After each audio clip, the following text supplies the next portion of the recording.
Well, hello everyone, and welcome to a very special episode of Naughty or Nice. And it's actually nice or Messy because I'm replacing Alexis Flame this evening because apparently she doesn't know how to be on time for her own show. I don't know. Don't So know. Ah, since well, we're I doing am it, since we're doing the shows from our living room, we could just replace it. We could just call it nice or messy. nice or messy. Yes. I think I, that of is a course, am Tony Homeperm. The normally the nice co-hostess of Naughty or Nice, and joining me tonight all the way from Florida, the fabulous, the one and only Madison Mansfield. hi everybody.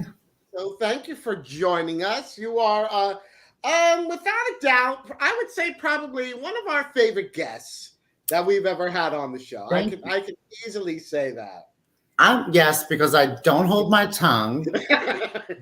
I tell the truth. If you ask me a question, I'm going to answer the truth, how I feel, at least my truth, how I feel. And I'm not worried about being naughty or nice. That's Or why messy. that's why I'm just messy. There you go. So, look, the drag scene on Long Island is certainly less stellar without you here. Aw, thank you. But as I was saying when we were off camera, you're taking the Florida drag scene by storm down there. I'm seeing you're performing here, you're performing there, this event, that event. What is going on? Well, I'm very lucky. I've met a great group of people down here. I will have to say, when I came down here, my intentions were really to like semi-retire and kind of relax and chill out. But it didn't happen that way. I came into a great group of people. I ended up joining the Imperial Sun Court of all of Florida. They're all like so wonderful and nice and welcoming, and they keep me busy. They're constantly doing shows. We're doing a show this Saturday, which is an 80s show at the pub in Wilton. Oh, and you have a little experience with that. Yes, so we're With the going 80s back, shows. back to the pub, and of course, one of my favorite kind of shows, which is the 80s show, because I used to host the 80s show in New York, and it was one of my favorite shows because I love the 80s. I know. And so when they said they were doing the 80s show, I was excited. But yeah, I think we have a visitor. Oh, did she finally get her Well, jewelry on? Look who it is. Started without me. Yes, Yes. we did. Welcome to the show. Ladies, Welcome. I am already done today. Welcome to the show. It's called Nice or Messy. Yeah. Oh, it could get really messy tonight, girls. Oh, I love it. I love it when Well, Honey, your favorite nephew is about to be dropped off at a kill shelter. But we're not going to talk about that on the air. Why not? Let's get messy. Not that messy. I don't throw my children out there like that. But I'm but there comes a time what's the in point of every having a gay child mother's then? life where one of her children disappoints her beyond relief. Hi, Rob. I mean, I couldn't get you know what? How are you, Madison? It's been way too long, and you look gorgeous, bitch. I'm fantastic. Thank you so much. How are you, my love? Well, with the exception of the drama that was dropped off on my doorstep, I'm actually pretty well. I see you got the bra memo. Ooh. What bra memo? I don't normally wear a bra. Well, I just They popped can out of mine. They stay up on their own. Well, when you buy them, they kind of do that. Yeah, well, that's why I buy them. In Florida, I had my boob job on Amazon.com. In Florida, those are illegal. You can't be enticing. You're kidding. Well, it's almost, they're trying to make it illegal. Honey, they're trying to make it illegal. Oh, hello, Chuletta, darling. Breastplates. Here I am Yeah, with Mama. both of your drag daughters, Your Majesty. Look, And they're both floozies. well, Chuletta's my mama and Tony's mama, so we're sisters. Like I Yeah. said, I'm on with both of her Oh, daughters. you're talking to Chuletta. I thought you were talking to me. Yeah. No. You're the redheaded stepchild. Oh, I'm not one of Chuletta's daughters. Stepchild. No, dear. I was Tony's Distant nephew. cousin. Once removed. Anyway. Oh, I just washed my hair and I can't do a damn thing with it. But then again, I don't have to. It's that fabulous. Another wig wizard creation. All right, well, since you showed up late, I'll finish my answer to Tony's question. You naughty, naughty girl. Me? Naughty. Yeah. And that's why I love you. Thank you. Well, yes, like I said, I have been doing a lot of shows here in Florida, and the queens have been very welcoming. They have been very nice. It's very different down in here in Florida than in New York. Not saying anything bad about New York. I love New York. I had a blast in New York. New York is a whole vibe. But in Florida, I was telling Toni earlier, in Florida, they tip generously. Good thing. They treat you They they realize that tipping is not just a city in China. well, in Florida, they tip a queen. They're very nice to a queen. They take care of you. They give you drinks. And when you do a show, they pay you. Oh, That's how it should be. So you don't have to be chasing down or being told, "Oh, here, I'll give you $20 to do a show." No, you get paid. Well, it's funny because Toni and I have talked about that because the money I made back in the day, both on Long Island and Manhattan, that money doesn't exist anymore for a drag show, not in New York.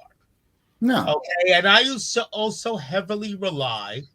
It does for a Golden Girl celebrity impersonator, though. In order to get a decent price, but now they want you all to be RuPaul alumni.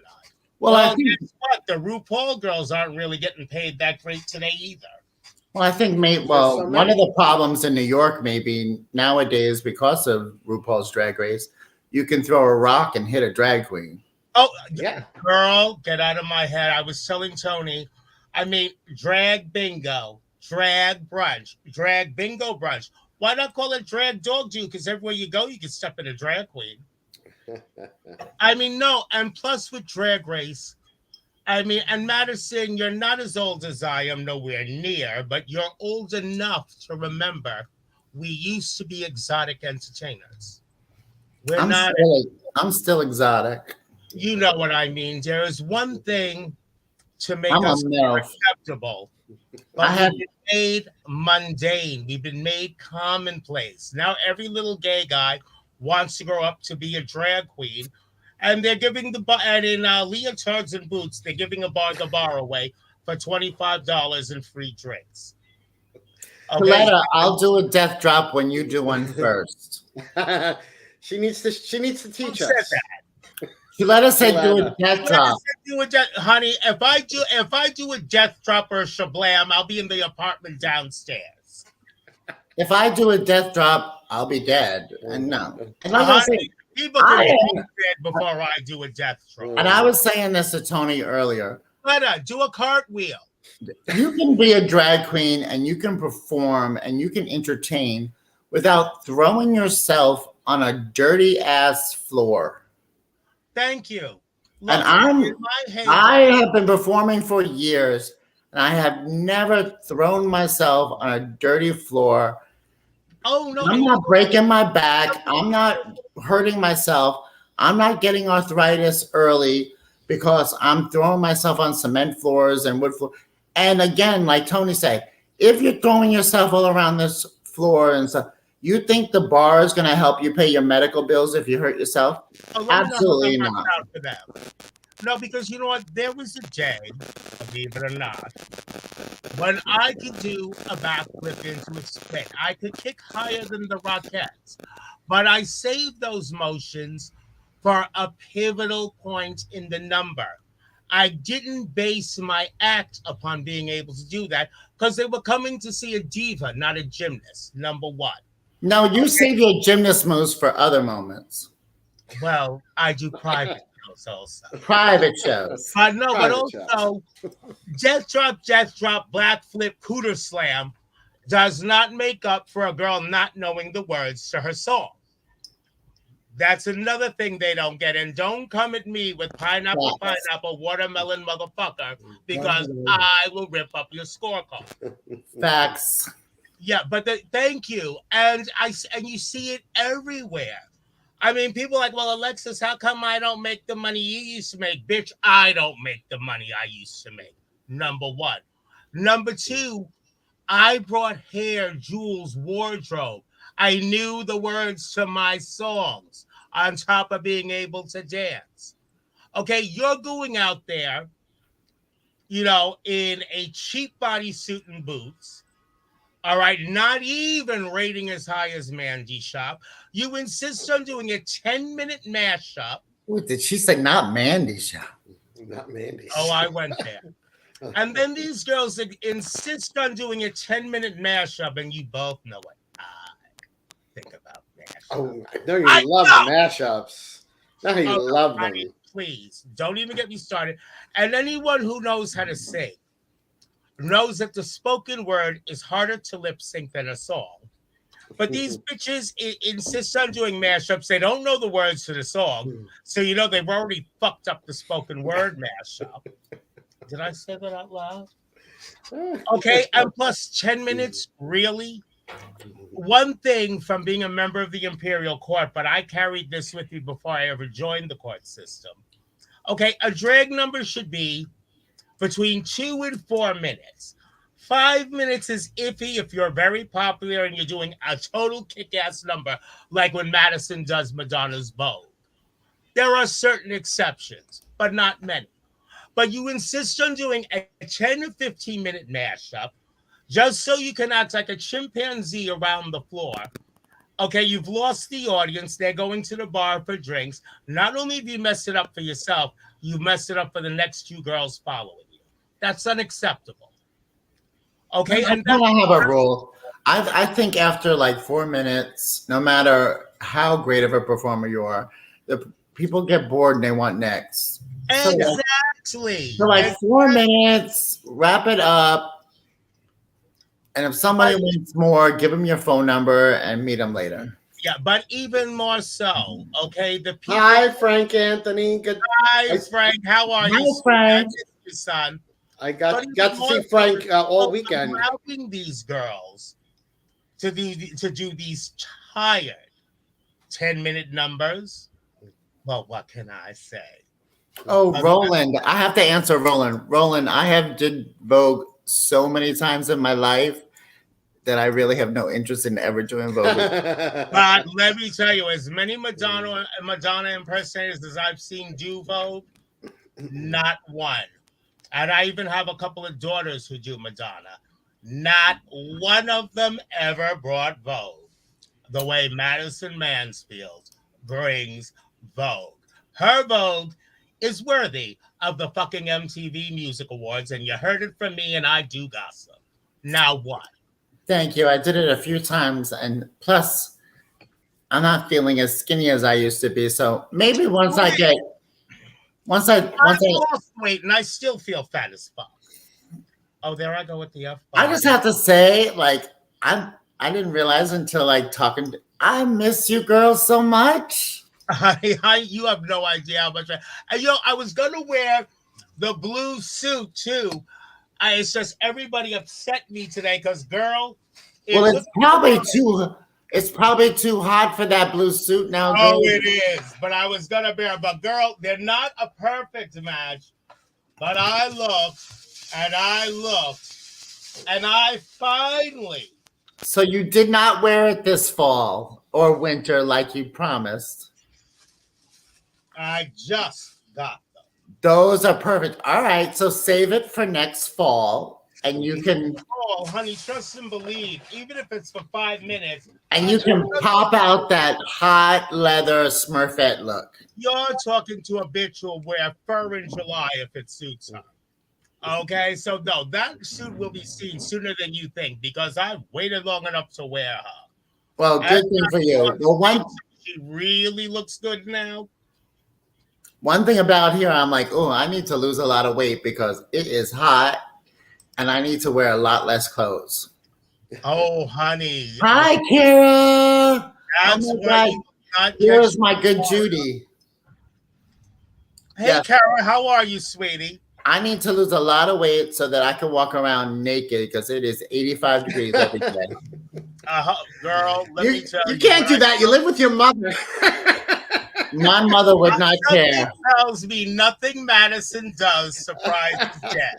Nothing. I'll put on 2 pasties and And let me tell you, I have sat with Deb at events. You gotta love Mama Mansfield because she don't take shit and she don't give a shit. Okay, Mama Mansfield is loved down here. She is the biggest drag. Mama Mansfield is still loved up here. She is at every drag event, tipping, loving, drinking her margaritas. Everybody's loving Mama Mansfield down here. Now, I remember Ambrosia and I being on a CT cruise, and we sat with Deb, Mama Mansfield. I'm not going to mention any names because, oh, by the way, Madison, congratulations on your Naughty or Nice award. Oh, wait, I got an award? You got an award. The most likely to get Alexis Flame in trouble. And you're welcome. Wasn't it worth every minute? You know what? It was worth. Let's be honest. Half those queens didn't even watch the show until that night. Let's be honest, Alexis Flame. It was worth every minute. And it's funny. I don't consider them though. It was worth every minute because we were hanging out together. Because never once did Madison Mansfield ever expect she'd wind up in the bedroom of Alexis Flame. Oh, but it was most enjoyable. Oh, please. She was playing with the whips and chains and everything. Well, I was like, what's this on the wall? What's that? Candy store. She's like, Madison. Hey, Deb, how are you, girl? She's like, Madison, stop playing with my toys. People pay for that. I'm like, okay. Yeah. And Madison paid me too. She paid me no minds. Anyway. Girl, it is so good to see you. And it's so good. Like Alexis and I have been texting, but it's different when I see your face and I get to hear your voice. You look great. I know my voice has a lot less gravel than it used. Those dulcet tones. My dulcet tones, yes. As the last time I saw Alexis was just before I moved. And I dropped her phone. And she refused to say goodbye to me. She said, I'll see you later. I said, I'll see you later. And I gave her my drag droppings. And I said, I specifically picked these items because I know that you will make them fabulous. Oh, I am waiting. I'm actually looking because you know me and my penchant for fur. And I love the vintage pieces that are the heads, the tails, and the feet. And I have one made of sable that's very pretty. It's museum quality. It's actually older than I am. But I'm actually looking for one. Is that possible? Yeah, it is. Okay. Just like I used to like older men. But now for me, older men are in the home. Either the funeral or the nursing, but still in the home. Hey, Celine. Hey, hi, Celine. Hey, Celine. Men older than me are all vampires and mummies. Like, that should bother me. Men older than you are dead. Or undead. But that's okay. You just keep sucking the blood of those young men because you look fabulous. Thank you. How do you think I look the way I do, dear? But you know, there is a rapid shortage of younger men in my neighborhood. I find it quite distressing. Move to Florida, honey. There are young men everywhere. Honey, I saw that couple that lives across the street from you. Tell them I'm coming to visit. Well, how did you see the young couple that lives across the street? You sent me pictures, bitch. Oh, okay. Oh, see, I drink. Bragging, and I could see. I drink, and I forgot. Yes, we have these. We have these hot Latino gay couple that lives across the street. Latin couple across the street for Robin Madison. I'm still waiting for them to invite me over tea. Girl, they can invite me over. Tony's just sitting there like, Lord, what is going on here? You know why? I can tell you why Tony's sitting there like that. She's waiting for one of us. You know, I really hate your guts, bitch. She's got her own merch. I love it. Mm-hmm. She's that bitch. Yeah, and the artist is one of my boys, no less. That's Wait okay. until I get my hands on her. Toni Homeperm is that bitch. She's got her own merchandise. Bravo to her. Well, I'm not. Truth be known, I'm not mad at her for the mug and the t-shirt. But we've had our own merchandise for a while. No, but I know the naughty and nice thing. I was just giving but you. I'm not. You know, Hi, Chris. I'm happy for her because you know what? She's like the James Brown of drag. She's the hardest working queen in show business. True. I have to say, Toni Homeperm. I might pretend that I am because people expect it of me. But Toni Homeperm knows how to hustle. I really can't find enough words to express how proud I am of her and how far she's come in a short period of time. She's go ahead, try and find some more. She's fantastic. Shut up, Toni. Yeah, I'm willing to listen to that. When I first started losing the weight, because girl, I don't know if you saw the footage from the Prince and Princess show, but I wore something kind of naughty. And I didn't look. I'm sorry. I'll send you the YouTube link. So, but no, I wore something kind of naughty. Bought it on Amazon, and because the thing is, I did Natalie Cole's Dangerous, so I wanted to have a kind of cheap look. It didn't look cheap on me.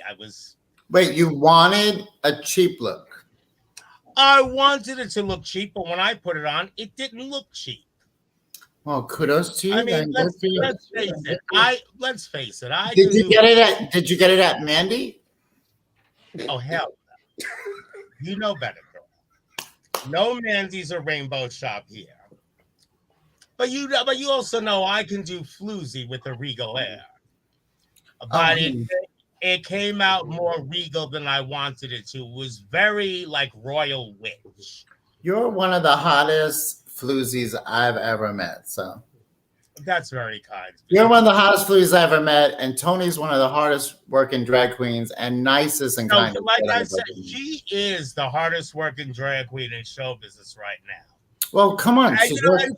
She's working on Long Island. She has no choice. She's on Long Island. She has no choice but to work her ass off. Yeah, really. Oh, thank you, Craig. You handsome devil, you. Ooh, Craig is handsome. Craig is the reason why I went to Nebraska Coronation a couple of years back. Chiletta said, "How about drag tag sale? What about drag tag sale? What about? Oh, maybe that's where you got that outfit. No, I didn't get that outfit there. No, I bought that outfit on Amazon. No, you know, I do. I mean, there's no shame in my game. I was a streetwalker, and they all told me, "You don't belong here. You're too elegant." I'm like, no, I do belong here. That's why I make more money than the rest of you bitches. When a man picks up a hooker, he's buying himself a gift. Half the fun of getting a gift is unwrapping it. Oops. I have said this from day one. I will continue to say it. And this is why I love Alexis so much. She talks about her past. She talks about her past, and she talks about the things that she's done. I own it. Well, I can't change it. She is unashamed, and she is herself. And honest, I have so much respect for somebody. I wish a lot of other people felt the way you do. The funny thing is, Alexis, so many people have tried to shame you or diminish you because of your past. And how did that work out? Or your present. And how did that work out for them? You own who you are, and that is the best thing. Nobody can say a fucking thing because you own who you are and you do what you do. And if you don't like it, unsubscribe and shut your fucking mouth. There you go. Keep it moving. Keep it moving. It's none of your business. certain queens. Alexis, are you in their bedroom? Are you questioning everything they do? I could give two shits about what they do. Exactly. So why are they in yours? Because I not rent, I own that much real estate in their heads. Pity. No, Cheers. but Wait, cheers to owning real estate in bitches' heads. There you go. Hello. Oh, well, then you know what? Toni's catching up to us real quick. She's racking up those properties. Oh, Toni's got bitches talking. Oh, because she's working so much. That's just it. Because no, Toni and Tom can. He's booking gigs and bitches getting mad. No. Toni's not booking gigs. Toni has gigs standing. She doesn't even need to book now. She's got standing gigs. I'm not mad at her. So the boogers are getting mad. Oh, honey, the boogers have been on parade, girl. Toni, you know what you do to a booger? You blow your nose and throw it away. Pick him and flick him. Pick, flick. And flick him. No, but not, seriously, because Toni Homeperm. Tell them to buy a ticket to your show. That's what you tell them. There you go. No, but Toni and Tom did, and they were billed as Long Island's finest. Hi, Ken.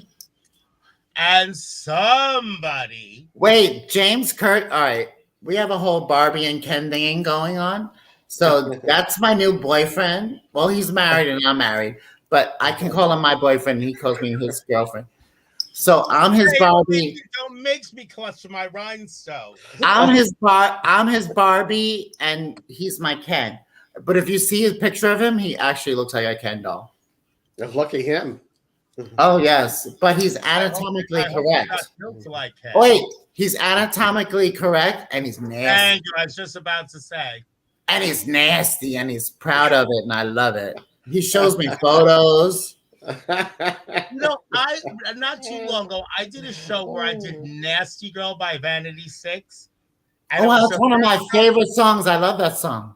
I'll have to send you the footage because I had to go off YouTube. It's the first time YouTube had ever muted one of my.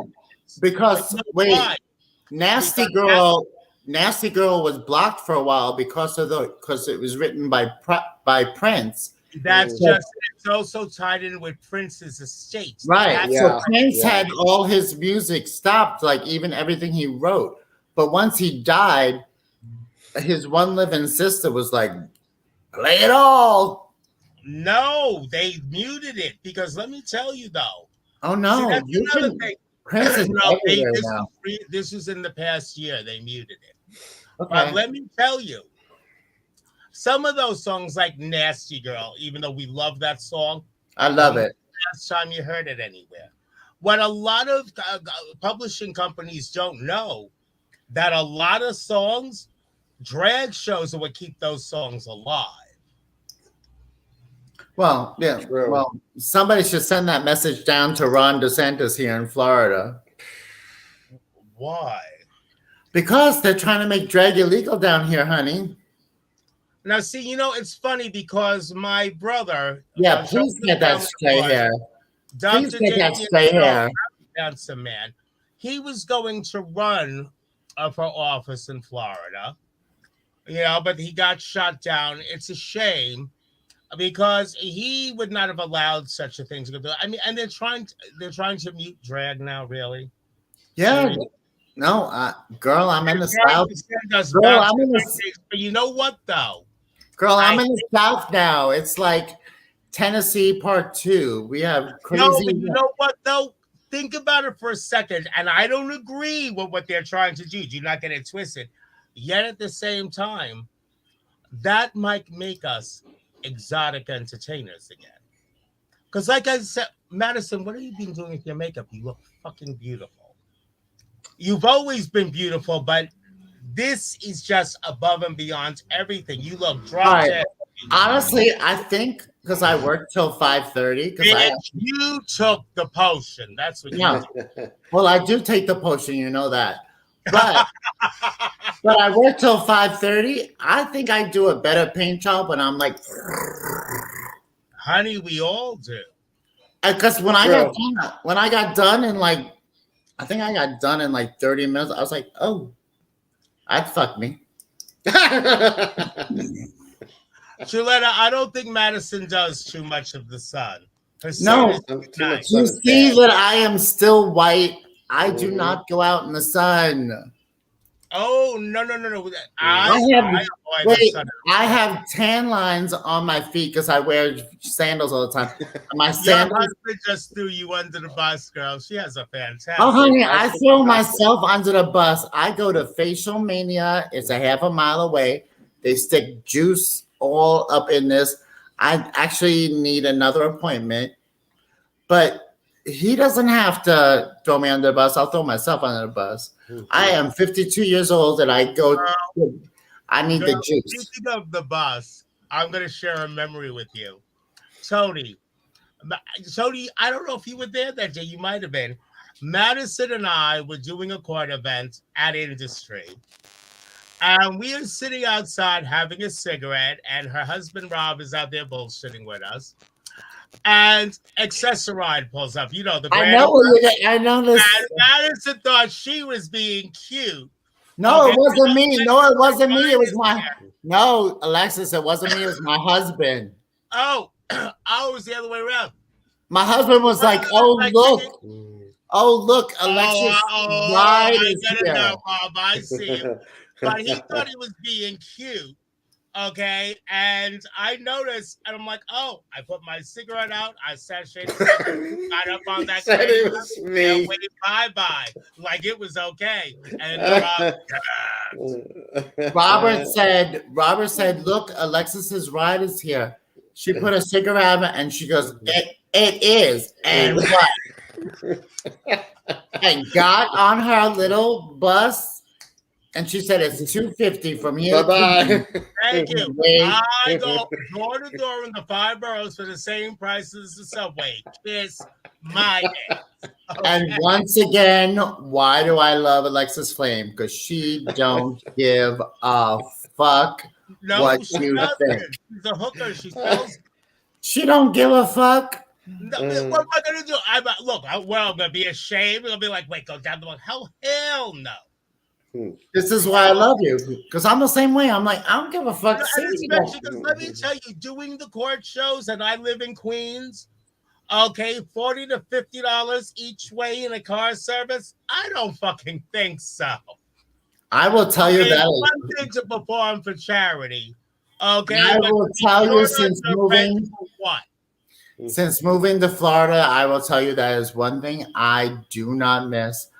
It used to be from my house to New York City with all the traffic, and I'd have to get ready in advance and leave 2 hours for transportation into New York City.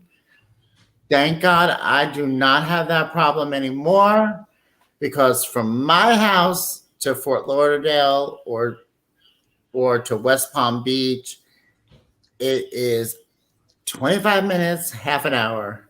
Wow. That's not bad. No. And the traffic's always flowing, and I just love it. So it saves me 2 hours on my bladder. We're not even going to talk about bladder issues, ladies. Chuleta will drop her dress and drive in her undergarments. Wait, that's a fact. And I can tell a story about No, because you know what? Chuleta gave me a ride home from a show one night. And the first thing she did, we got to her car, and she, right there on the side, she took off her wig and threw it in the back seat. She didn't give a fuck. Wait, I got one better. Chuleta and I went to a coronation in Western Massachusetts. The hotel was 30 minutes away from where the venue was, where the event was. So we got dressed and we got in the car. I think it was Chuleta's car. I'm pretty sure it was Chuleta's car. And we drove to the event and then got out and like fixed ourselves up. And then we gave to the valet and we went into the event. And, you know, like the balls are like 4 or 5 hours. So then we go out to get the car, and there's like a group gathered all around. And Chiletta comes out, and you know, normally when you go like to a coronation, us queens, we like to be extra, so the dresses are like big. And I don't remember how big mine was that year, but Chiletta had a big dress on, and she came out. The valet pulled up the back of the Chiletta's hatch, pulled up. Chiletta dropped her dress to the floor. Undergarments, there's people everywhere. Dropped her dress to the floor, took her wig and threw it in the bag, picked her dress up and threw it in, and I was just standing there like, I was like, girl, you're in your underwear. And Chiletta was like, I don't give a fuck. When you've been doing drag as long as what the fuck? Ooh, the demons are in your house tonight. Oh, they're always here. Alexis, the demons are in your house tonight. The demons are there. It's probably one of my ex-husbands that I killed. No, but when you've been doing drag as long as I have, I mean, you get to the point where you don't give a fuck. Like years ago, and this is going back before both your times, although Tree tended bar there, the Ninth Circle. Oh, so like 1902? Something like that. Okay. So I'm doing a show at the Ninth Circle. At the time, I leased your BMW 635 CSI. Now, I go outside for a cigarette, and I hear tweet, tweet, tweet. I'm like, no. Sure enough, the demons are coming for your ass tonight, Alexis Flame. Honey, the demons are already here. Right, I don't fight my demons anymore. We have tea parties with our dollies and everything. So now I hear tweet, tweet, tweet. I'm thinking, no. It turns out someone broke into my car. So I call the cops, blah, blah, blah. And my heart had to go out to this one cop. Because there I am, looking like Diana Ross on steroids, jumping up and down on the sidewalk like Rumpelstiltskin, going, yeah, officers, BMW.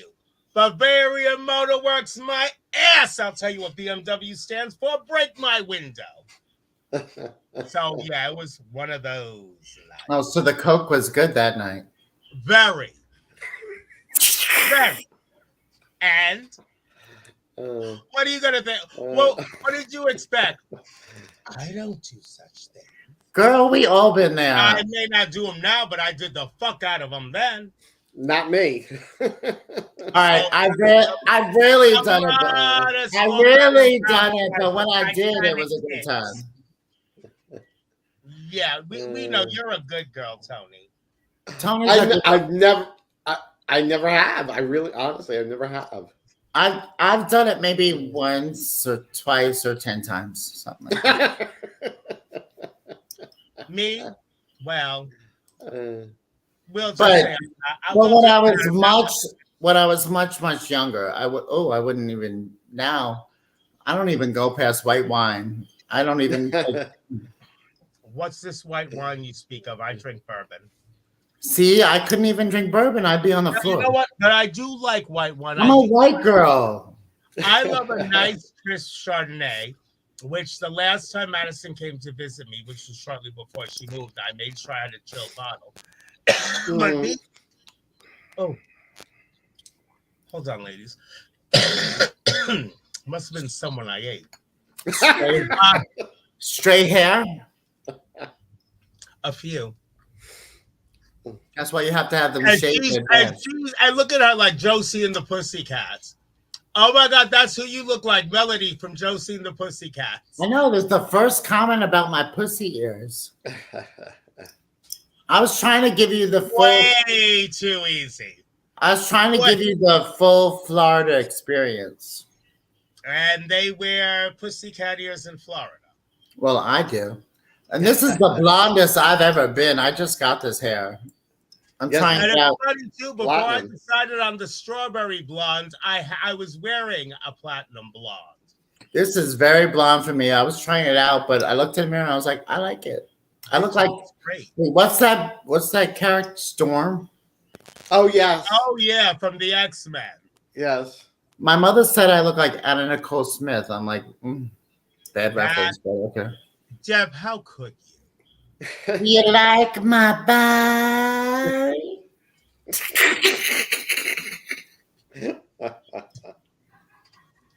Oh, I got a lump on my throat I used to piss with now. Ew. Wow. Wait, we need to hear from Toni. Toni has been awfully quiet. Oh no, so you know what it is? Tony's waiting for one of us to lose our footing, so to speak, and start talking shit about one of the girls we can't stand. Well, I'm just gonna drag it right in. It's not long enough for us to talk shit about any of the girls we can't. Oh, honey, I'll talk shit about anybody. Mention a name, I'll go. Well, you know it's funny. At this age, I don't give a fuck. And moving to Florida and living my best life, I don't give a fuck. So if you want to ask me my opinion about a queen, I will tell you. You know what? I'm going to go there because, you know what? I really don't care. It's not like I'm a Long Island's queen anymore. Okay? I remember I alluded to the fact that Toni and Tomcat did a show, and they were billed as Long Island's finest singing drag queens, live singing. Okay. Well, was any manager who made the comments, "Oh, Long Island's, finest singing queens"? I don't see my name up there. My attitude was, well, maybe they heard you sing. Oh, so you asking for my opinion on that? No, honey, no, I'm really not. You don't. Because I will answer. Okay, but the thing is, you know me. I will answer. I will answer. Oh, well, I'll ask you in just a second, but I still have to get. You make such a post, okay? Number one, you're not throwing shade on your sisters, if that was your intent. All you're really doing is letting all of your fellow entertainers, as well as club owners and managers, know you're a shit-stirring troublemaker. That's it. That's all. And I don't dislike Annie, but I disliked how she got down with that post. That was tired. All right, I will agree with you. I will totally 100% back you up. I don't dislike Annie either. I actually think she's funny and fun, and I've hung out, and I've actually hung out with her outside of drag with Bella. I think she's funny. I actually know her a long time because I think because I'm old. I was around when she was first starting, and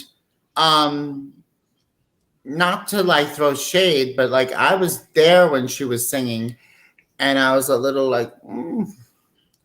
So Celine Dion, she's not. But is she entertaining? She's not Celine Dion. But is she entertaining? She is absolutely entertaining. She is fun. I enjoy her. I think she's actually a very sweet and kind person. I don't think that comment that she made about Toni was valid or even nice. Why can't we get to a space where we can lift each other up? That's what I've been trying to say. Instead of trying to drag each other down. I know what my reputation is, but I try to promote my sisters and whatnot. It's like, yes, I can be a bitch. I made a fortune over the years being a bitch. Okay, but no, I can't compare myself to Bianca Del Rio because I've never apologized to anybody after a show. Ooh. I mean, I don't think anybody should compare because Bianca's a cunt. But Roy is one of the nicest men you'll ever live long enough to meet. Oh, Bianca is one of the sweetest people you would ever meet. Well, when she's not on stage, yes. I tell this story about Bianca all the time because I'm friends with Bianca and I know Bianca. When Bianca Del Rio is not on stage, sweet, kind, exactly. When her show started, I went out of the front row. I went out of the front of the bar to the back because I don't want to be part of your show. If you were there, you were still fucked. I don't want to be part of your show. And I know if she sees you, She is an insult comment. When she's on stage, she's gonna drag you. And it's hysterical and it's funny. But when Bianca went on stage, my ass went to the back of the bar and hid behind a pillar because I don't want to be part of I learned that the hard way because when XL was still open in Manhattan. Oh, I used to love that club. Ambrose and I went to see Bianca Del Rio and Lady Bunny. Oh, I love that. Celine is so invested. I love her. Hi, Celine. But see, the thing is, and I'm, and I'm in the front, and Bianca looks at, oh, Alexis Flame is here. Alexis, you're a whore. I yelled back, girl, I thought you had news. Facts. No, but if she knows you, you don't want to be in the front row. Yeah, she knows it. I knew her when the show started. Nope. Hi, Crystal. All right, we still got to get Toni to talk. She has been very quiet today. No, but see, like I just said, I've just been drinking out of my my Toni Homeperm. Oh, well, right, honey, we get it, and it's fabulous artwork too. So, Toni, why don't you tell us about all these gigs that you have that have girls so pressed? I don't know. I'm just very busy. What can I say? And she is busy, but she's waiting for me to have one drink too many because I told her, although I didn't get around to it today because of the drama. I told her I'm actually out of alcohol, so my husband's watching. Madison, husband, come out of the bedroom. Husband, come out of the bedroom and refill a bottle of wine. Rob, you're needed. But there's this one. Because this show's probably gonna go like for 4 hours. Because there's this one particular queen that likes to try to come for me, like she thinks she's on my level. Oh, we're not mentioning names now? No, not this, not yet. I'm gonna wait for this one. Can I take a guess? Can I take a guess? Madison is somehow out of liquor. I know exactly. Yeah, that doesn't make any sense. Okay, it makes no sense. So here's my husband. Liquor. No, but there's this one particular queen who likes to keep coming for me, likes to try it with me as if she thinks she's on my level. And I was going to post today, but for other drama, I couldn't get around to it. If your jack-o'-lantern has more teeth than you do, you could either be a redneck or a queen that needs to take a seat. Do I know this queen? Yeah. It's on the bar out front. You have to put ice in the glass. And Toni knows exactly who I'm talking about. Oh, wait. So I know this queen? You certainly do. And they have jacked up teeth? Well, I wouldn't say they have jacked up teeth. I would just say they don't really have that many teeth. And okay, got it. I can give you a hint. Oh, I got it. Oh. Well, now you have to inbox me. Just to make sure we're on the same page, because I can give you a hint that will remove all shadow of a doubt from your mind. Okay, go ahead. You have a particular dress that we both admired, although it would look better on me. You know the dress I'm talking about. Got it. You wore it the last time you were at Night of 1,000 Gowns. Got it. Mm-hmm. She probably got it now too. And Western Nebraska have not so pretty queens. Craig. Craig, you're a card. I love you. Craig is a sweetheart. Look, I got my Jesus juice. Don't go there, honey boo boo. Okay, all stocked up. Let's go. I'm all choked up. Girl, you have never choked in your life. What is this choking you speak of? Can I get that? I was going to say, you just said you're all choked up. I'm like, you have never choked in your life. Well, no. And by the way, neither have I. Either. And by the way, neither have I. Honey, the only time I ever gag is when I see a queen that one shouldn't see. Oh wait, that's actually more often than I care to admit. True. What is drag coming to today? Honestly. Well, I'm. You know what? I'm gonna. And I want Tony to, because Tony was telling me a fabulous story off camera. So I want Tony to answer. Oh, no wonder the okay. link came through so early. Go ahead. Let Miss Nice have a little spotlight.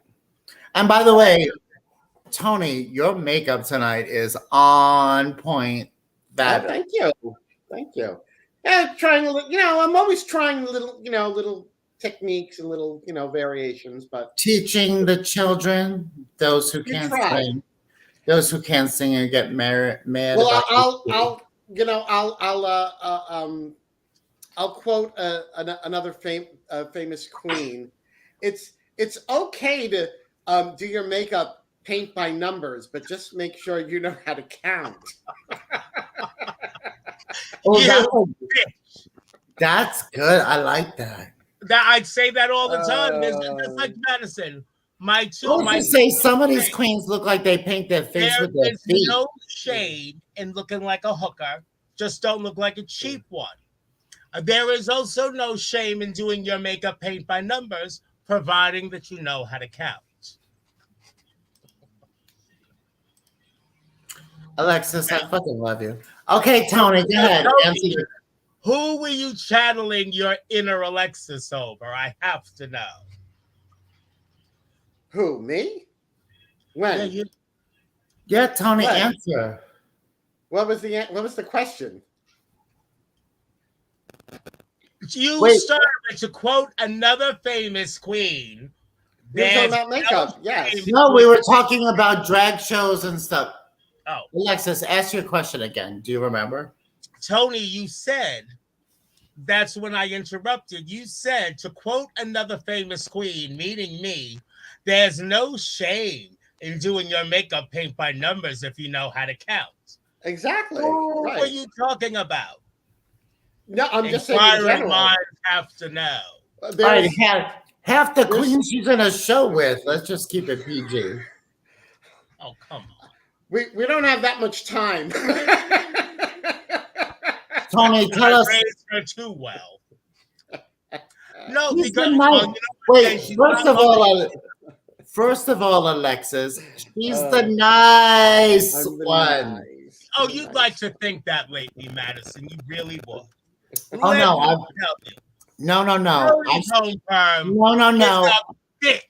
I have spoken to Toni Homeperm in private, but everybody has a rep. Their drag rep. This is true. You're the evil lady vampire. I'm a whore who's messy, and she's nice. I'm a whore who's not messy. So what? Be that. Stop. I know. Not nice. She's not nice. She's nice. I know that. And Nick, you're from down south, and I'm a part of your Bless Your Heart society. Bless your heart.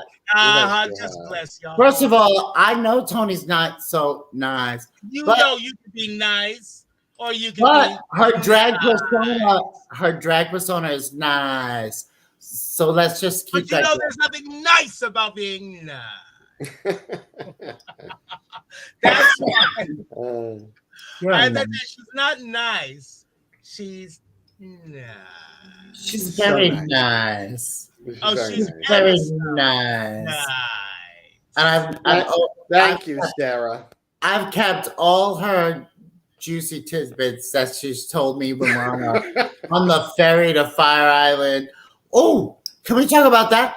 I heard that this is the last drag invasion. Really? The last? I didn't hear anything like that. Oh, you guys didn't hear that? I heard this is the very last drag invasion that they're going to stop it. Empress Sugar is running for homecoming queen. Oh, I heard that too. Yeah. So anyway, I heard this is the very last drag invasion. Really? Believe it or not, I have never done a drag invasion. Change subject. I've never done a drag invasion. The last one I've been there early on during the invasions, but I've never partook in an invasion. Well, you don't like the sun or the heat, but because you're a vampire. Oh no, I really don't. But just understand, Madison, when I was going to Fire Island, I froze. Okay, there I am. When I still went to Fire Island, which was sometime before speech replaced sign language. Never mind, Toni. You thought real loud. I heard you. It was still exclusive. There was still a magic about it. You know, you would get the occasional closeted celebrity or the celebrity fag hag, and it was a close-knit group. Now, basically, anyone can go there. Anybody, and it's a corporation. It's how much money we can make. Yeah, and it's taken on somewhat of a, and I'm going to say it, I don't care, a ghetto element. Okay, and it's just what it seems to me now. It's not exclusive. It's not magical. It's just a ginormous patio bar. Well, I will say every drag invasion I went to, I had an amazing time. And I've been lucky. I mean, for the past couple invasions I've gone to be honest, I went with Toni. And Toni's like an amazing person to go with because she's just like a solid like rock. Like you just have to know, like she's just always gonna be like she's gonna be good. She's gonna be sober. She's gonna be your support. Yeah, because I have to drive. Very vibrant, very energetic. So when my drunk ass needed a ride home or needed to get me back to the pier, I just followed Toni. Yeah, but you know what else? Toni is the positive image that New York and definitely Long Island drag needs. Okay, I mean, it's one thing to be pretty and all that, or attractive, or in my case, exotic, because I never saw myself as pretty. I think Quinn is trying to be shady, asking, do I even remember the dragon? If you even remember. Bitch, I was there last year. Where were you? But the thing is, Toni is coming for me. He should be nice to me. Like we reigned together. I don't remember what title, but we won a title together. He should be nice to me, but he's always like throwing daggers. And to be honest, I'm tired of it. So like, unfriend me, block me, whatever. I'm just tired of the little digs. And that's what I mean. Don't shoot the little arrow. I'm just tired of the little digs and stuff. Do you even remember? What are you trying to call me old? Bitch, I can say shit about you, but I'm nice. No, you're not. Like, I don't get the constant little digs. Every time I put a comment, there's little. If I put something up on Facebook, there's like these little digs and shit. I'm like, where's this coming from? First of all, I haven't fucking seen you in years. So why the digs? Like, why do these queens pull this shit? Number one, you don't know me that well personally. Number two, I've never done anything to you. But if you keep it up, I can. As far as I recall, I've never done a thing. But I can embarrass you. As far as I recall, I've never done a damn thing, but I'm constantly getting digs and daggers and little snide comments. Yeah, you know, there's a cute way of doing it, and then there's a not cute way. Like, and I've been blowing it off, but I just saw that comment. Like you see the banter between Chris Boyer and I. I just saw that comment. I love Chris Boyer, and it's funny. Reminded me. Oh, and you know what? And if I tell him he's gone too far, he reels it in because he's my God. Chris from Buffalo. Chris is fabulous. Chris from Buffalo can say whatever the fuck he wants. I adore him and I love him. But he's a kiki, and I get it. And if he goes too far, if you tell him, he'll respect that.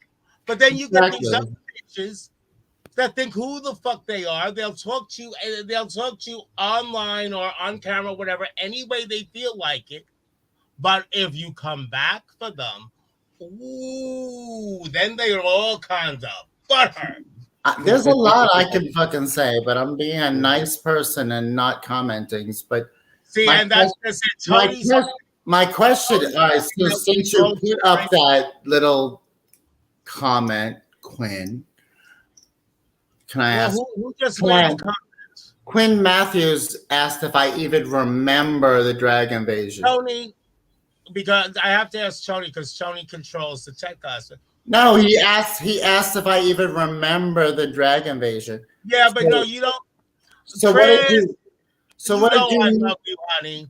So Quinn, what exactly did you mean by that? Is that a dig calling me old? Because I was there last year and you weren't there. And honey, if any queen on this panel is old, it's me. Because I don't recall. I don't recall him being there. Maybe he was at Burger King or his hair place. Because I've seen his pictures online. So like maybe he was getting a new wig. I don't know. Well, you know, unless he's wearing a wig wizard wig, he hasn't arrived. No, no, girl. Right, Toni? You can tell he's wearing a wig. So, like, you have a lot to say about me, a lot of comments to say. So now I'm responding. Yes, but see, now that you're responding, Madison, that's why you were hearing crickets. Because, like, I've never done anything. They all chirp, chirp, chirp, chirp, chirp. But as soon as you walk by them, I've never done anything to this bitch, but he's always making little nasty comments. Well, then, Madison, welcome to my world. You own that much real estate in the faggot's head. Fuck him. So, okay, you poked the bear, so the bear woke up. You're welcome. Boom, DA. Did you get yours today? I hope you do very well in your plus-size pageants. Because that Burger King. I can hear Robert laughing. That Burger King super meal is doing you well. What did Madison put on the wall? I'm just going to sit back and see what color the wall. It's like, what the fuck? I've never done anything to you but be nice. Yeah, but see, Madison, that's the problem, sweetheart. That's the one thing about the lack of unity in our so-called community. Exactly. You really can't be nice because people don't fucking appreciate it. Exactly. So now I haven't been nice. I don't go out of my way to be nasty, but you know what? I'm tired. Like certain people lately have made me feel like a disposable friend. And at first I got butthurt, but then I caught myself. It's like, you know what? I'm not going that route. I'm not going to be butthurt. I'm just going to chalk it off. And now that person no longer exists in my universe. They can go fuck themselves. Exactly. Thank you, Bob. You know what? At that point, it's not even worth returning the shade. Because you know what, Madison? You take bitches like you, me, or Toni. Okay, if you're like us, people are going to come for you. You cannot avoid it.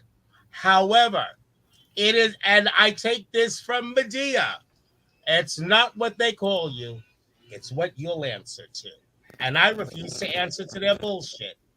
Okay, because I made my bones. I know what I am. I know who I am. I also know what and who I was. Am I proud of it? No, not always, but I'm not ashamed of it either because it helped make me who I am today. And it paid your rent. Doesn't like it is cordially invited to kiss my fat Italian faggot ass. It paid your rent. It got you through life, and it got you first. Exactly. And everybody can kiss your ass. But if I'm not trying it with you, okay, and I've been around since speech replaced sign language. I've seen it all, and I've literally done it all. Why are you gonna come for me when I barely even know you? Speaking of my brother Damian Stone, Damien, how you doing, Dr. Damian Stone from Tampa, Florida? Ooh, he looks hot. He is. He's handsome as hell. He's Alexis, you have gone. My little brother is also straight and married. Behave yourself. Alexis, you've gone through a lot of things with me. You know, and you've seen how I've reacted to stuff. No, and Madison. And no, but the good thing about getting older, you got to release and you got to let go. You got to remember that I'm people protective of my friends, and I get really pissed because just like you, Madison, you did a lot for people, and then they turn around and try to flip their ass in your face. I'm like, why are you pulling that bullshit? Because but Alexis, you have to, this is what I've learned with my whole, like, my new Zen life in Florida. People come into your life for a lesson, a reason, or a season. So, if I come into your life, you're screwed because you're stuck. No, I've had people come into my life and they've stayed in my life. I had people that I thought were going to be my best friends forever, and we've seen how that worked out. We're not even going to talk about one particular one. They were a lesson. They were somebody that I kept in my life for too long. Yeah, but thank you, Jamie. But you know what, Madison? But here's the funny part. It's not like they came into your life for you to teach them a lesson. They come into your life for you to learn a lesson. No, that's what I was saying. They taught me a lesson because I was accepting disrespect and rudeness for way too long. And it wasn't until it wasn't until I got into my own headspace and was like, no, bitch, that's unacceptable. And you just gotta cut out the cancer. Like this. Here's where, as different as we are, as similar as we are, here is one thing all three of us have in common. Okay, we may not react to it right away. However, if you mistake our kindness for weakness, weakness will not be the thing you remember about us. No. Hi, Damien. You're hot. But I heard you're straight. What did I tell you, Madison? You just said hi, Madison. I said hi, but I heard you're straight and married. Those are usually my favorite men, just saying. Actually, those are my favorite men. Those are my favorite men. They come and visit me. And some of your best clients. Among other things. And then... Wait, Alexis will agree with me. Alexis will agree with me. Straight and married, they know when to go home. Yes, exactly. They know when to go home, yes. Yeah, oh, that was good. Get out. They never overstay their welcome. When I met Damien I actually met because he became a horror diva fan. He does love horror movies. And I saw his picture. And I was like, oh, for me, how thoughtful of someone. And then he wound up becoming my little brother. Well, he seems like a sweetheart. He really is. His wife and kids, the whole family, they're amazing. They really are. They're great people, and I'm proud to call them family.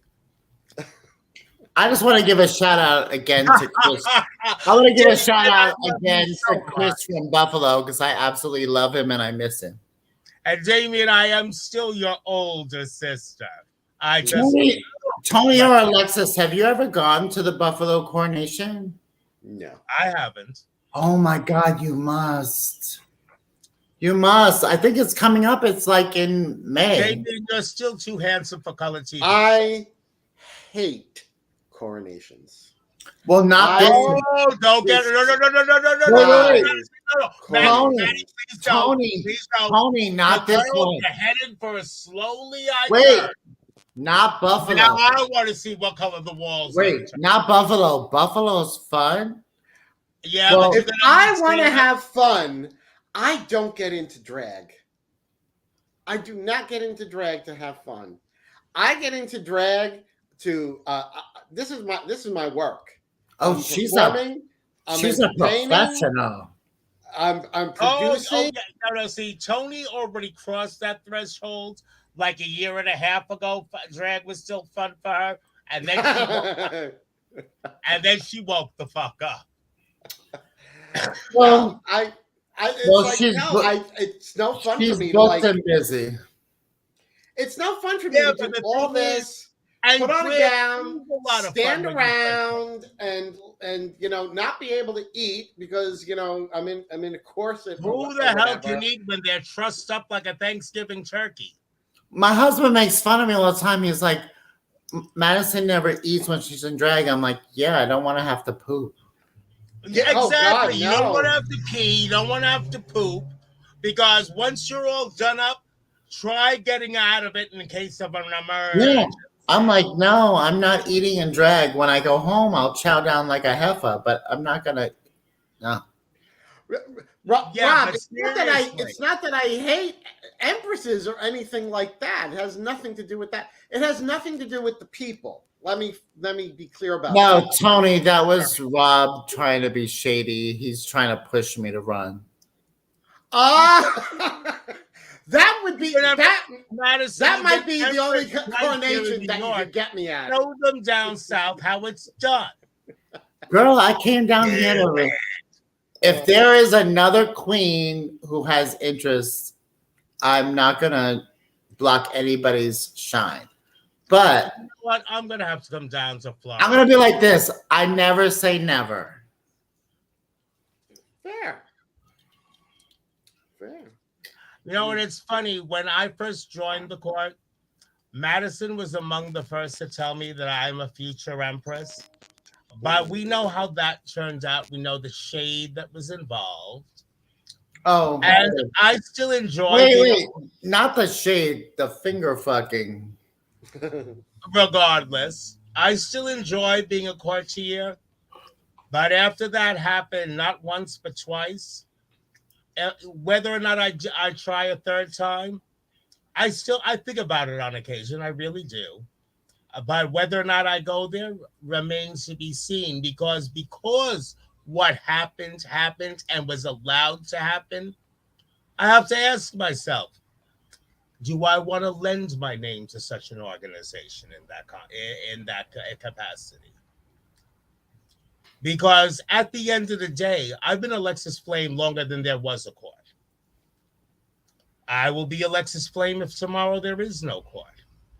I really wanted to make a difference. I wanted to make my mark like so many fantastic queens before me. And for whoever's personal reasons, I was shot down. And you know what? I just think it's really shitty that such a thing could be allowed to happen. And I know who was behind it. And at least one of those people acts like, comes up to me at every event like everything's okay, like I don't know. And I just look at them like, really? Well, if you're talking about the same person, weren't they the not that one. They weren't the ringmaster? No.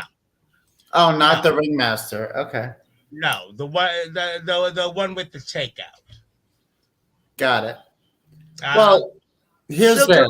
At every event, like everything's okay, like there's no shade between us. I was like you don't think I know what you did? I know what you did. My opponent knows what you did. So Alexis, the whole court system knows what you did. So Alexis, here's my question: how did that work out for them? Huh? I don't know. I basically pay the person no mind. I'm not rude. No. How did it work out for the whole? How did that work out? Am I empress? No, I'm saying, but how did it work out for that organization that you're talking about? Well, I really don't know, because I'm really not. I'm not as active as I used to be. I still have to think about I still have to think about. Okay, so that's what I'm saying. You're not as active as you used to be. I'm gone. For that reason.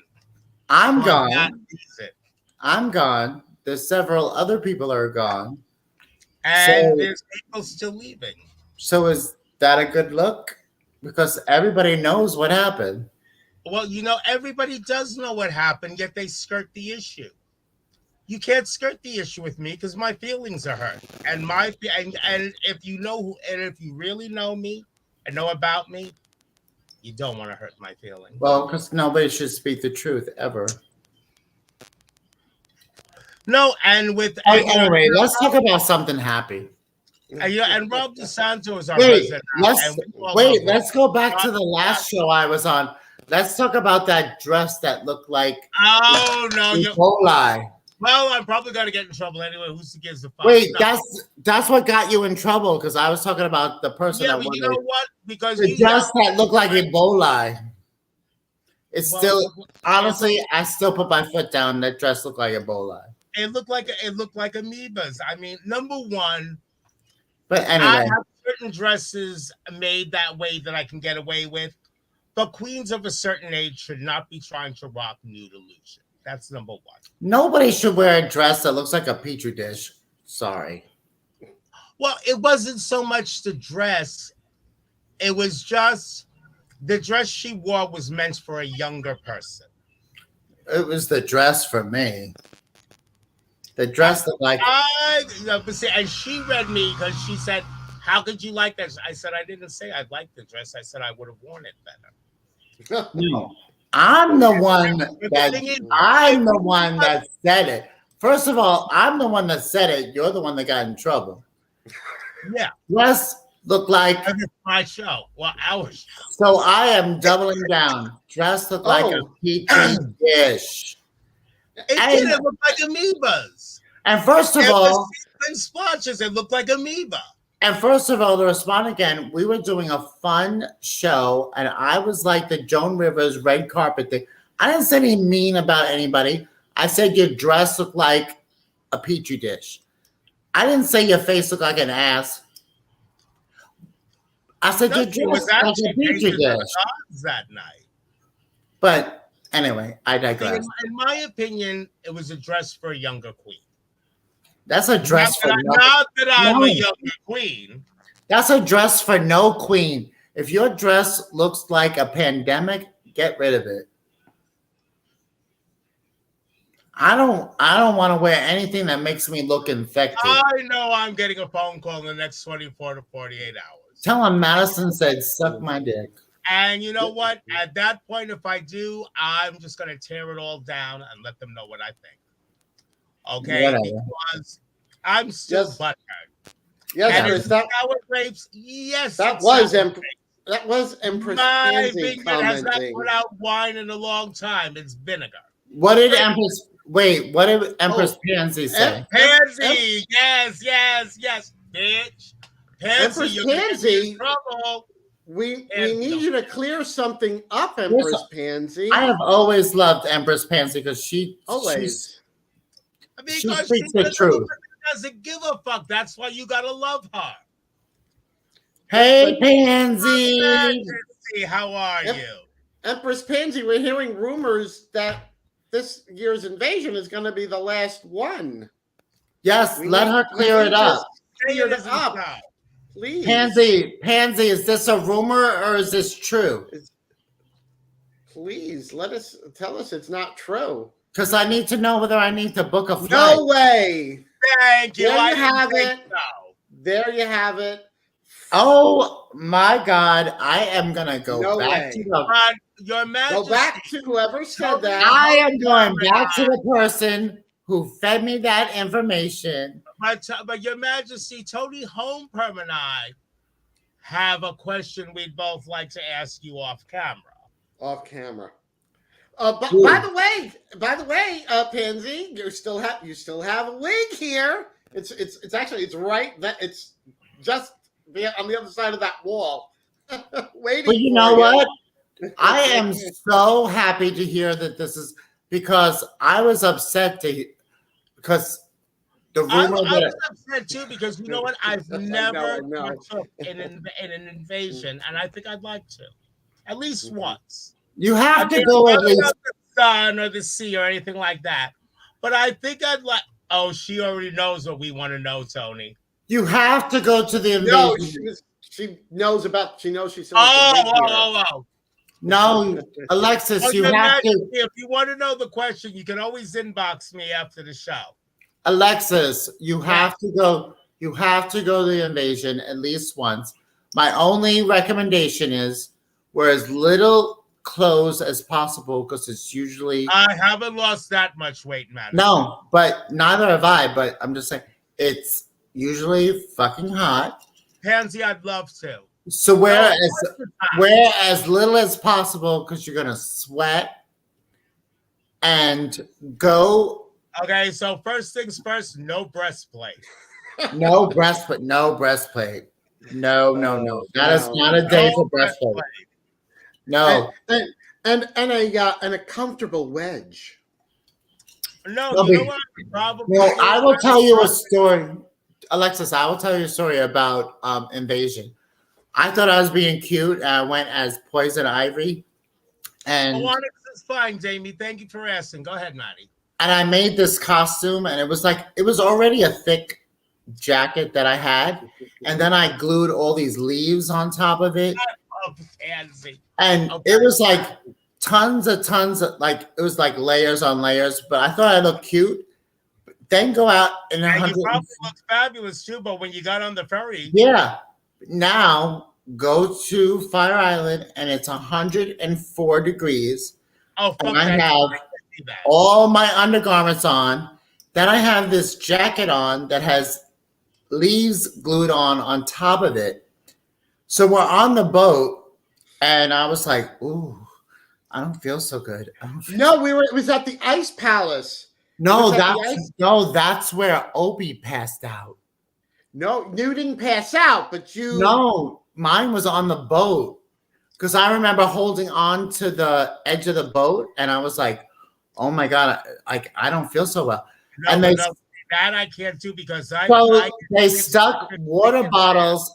They stuck water bottles under my armpits. Antique was pouring cold water down my back. Oh, that's Somebody right. else was pouring cold water down my chest. They were just flooding me with cold water because they saw me because I'm one of those people that I always think mind over matter. So when I felt myself getting woozy, I went to the edge of the boat and I was talking to myself and I was like, "Bitch, you're not gonna faint. You're not gonna faint. You're not gonna faint. It's not gonna happen." What happened? You fainted. No, somebody saw me talking to myself and they're like, "That bitch is gonna go down." And all of a sudden they just flooded me with there was like water being thrown on me from like every direction. And I would have been like, "Didn't work, did it, Dorothy?" No, oh my god, it worked. Pansy said she thought you were giving birth. Antique was pouring cold water down my back. They were pouring water down my chest. I had water bottles under my arm. And I was like, "Oh, girl." That's when I learned. I'm like, you need to stop having so many layers in hot weather. No, but you know what? If I do the invasion, it's going to be, I wouldn't say I wouldn't be in drag, but oh, yes. And Chiletta. Chiletta always takes care of me. I have to put that out. I would be in full face. Chiletta always takes care of me. And hair, but I probably wouldn't wear boobs at all. I would probably wear a loose-fitting wife beater with a cute pair of slacks and a matching duster, like I wore to your backyard party. I actually think that it was Chiletta who first saw me like with my hands on, and Chiletta was like, "Get her, she's gonna go down." So thank you, Chiletta, because I didn't faint. Like my emperor did. My emperor hit the floor back at because he was wearing a yeah, but also all the stuff you wear plus the jewels on top. No, my emperor was wearing a leather corset. The one with the feathers and leather jeans, and it was 104 degrees, and he just the heat just took him over, and he hit the floor. Yeah, no, see, that's a problem because I suffer heat exhaustion. Hits me fast, and it hits me hard. I know you have told me like you are not a that's why I avoid the sun. That's why I don't go to outdoor events. That's why I haven't done Pride. And yes, because see, the funny thing is, if I had become Empress, Pride might have been a problem, especially without a float. I would have had to get one of those like air-conditioned vests to wear under one of my ruffle coats. No, you would have needed a big umbrella because how can a vampire go out in the sun? Actually, I can walk. Maybe one of those Pope mobiles. Yes, Alexis needs a Pope mobile. A Pope mobile. A Pope mobile. Tinted windows. No, you know how hot one of those things would be? Well, it has to be air conditioned. It's gonna be more than air conditioned. It's gonna be sub-zero. I'd be there like in Batman, like Mr. Freeze. She'd be sitting there in an ice cube bath with tinted windows. Thank you. Yeah, With she's hot in men, there, trust me. with hot men feeding her grapes. Grapes. Grapes. These grapes you speak of, pouring me shots. Grapes, all right, grapes soaked in vodka. That works. Oh. So you know how I'm going to get rich? I'm going to invent a glass bottle that you can wring out. Now, in order for me to get a refill, I have to travel. I just love to. Tony's face is like, what? In order for me to get a refill, I actually have to get up off my ass and walk all the way out to my living room. That's why you get married. You get servants. Every time I got married, I got angina. I've said it since the 1880s. Dragons are summertime. Yes. Not a summertime sport. Yeah, Well, see, this is why I don't get mad when Chris. All right, Chris, try drag in Florida. It's 85 degrees every day. Chris, drag in Florida. It's 85 degrees every day. Wouldn't be me. I see. I was thinking of relocating. I still show up and I still give them cuteness. See, I was thinking of relocating to Vegas, though. But see, the thing is about Vegas, what I like about Vegas, the desert is cool at night. And it's not like you're going to see my ass during the day anyway. But the desert is cool at night. I wouldn't even have to give up my... Speaking of furs, Madison, now that you're in Florida, there's a particular coyote jacket that you probably don't need anymore. She's like, what? Which jacket's that? Don't you have a coyote jacket? That's Rob's mother's coat. Oh, okay. Never mind. And it's dying a slow death in my garage. Oh, if that's the case, send it to me. I can restore it, and I'll wear it proudly. And it's Rob's mom. No, you can't. Anything that goes to Rob's mom, he will hold on until the last fur falls off. Well, then send it to me, and I'll be happy to restore it and send it back. But at least it'll be restored. You cannot store a coyote jacket. You can't store a fur in a garage because it'll just wither. It'll go bald. It'll dry out. You can't do that. Girl, if you send it to me soon enough, I can restore it. I can oil the skins. I can send it back to you in a cloth bag. And all you got to do is line one of your closets in cedar, which you're going to want to do anyway. Girl, that coat is already dead and buried. Trust. Oh, that's unfortunate. Oh, it's Crystal Fox. Yes, it's dead. Crystal Fox. I think I worked with her. That has a coyote jacket. I think she stole my tips. Yes, that coat is dead and buried, and we're just going to pay homage to it and let it go. Well, that's unfortunate because it's beautiful. I would have loved to. If you're not going to give it to me, that's fine. But I would have loved to restore it for you, and Rob still could have had the memory of his mom. We just look at it as it's slowly dying. Because let me tell you, my silver fox is a Bill Blass, and let me tell you, she's long past her prime. Nobody's buying a fur in Florida. Trust. Oh, I'm looking into sonobello and liposuction and. Yes, Chuletta, we know you have a coyote jacket. I just haven't figured out how to get it from you yet. I'm looking into. Oh, that's one thing where I live. You can hit a spa or a plastic surgeon. Like it's every block. Nails, lashes, plastic surgeon, every block. Sounds like my kind of neighborhood. Really? Well, you know my ass has been going. I do the Botox now, and I love it. But I love the Botox. How fan-fucking-tastic you look.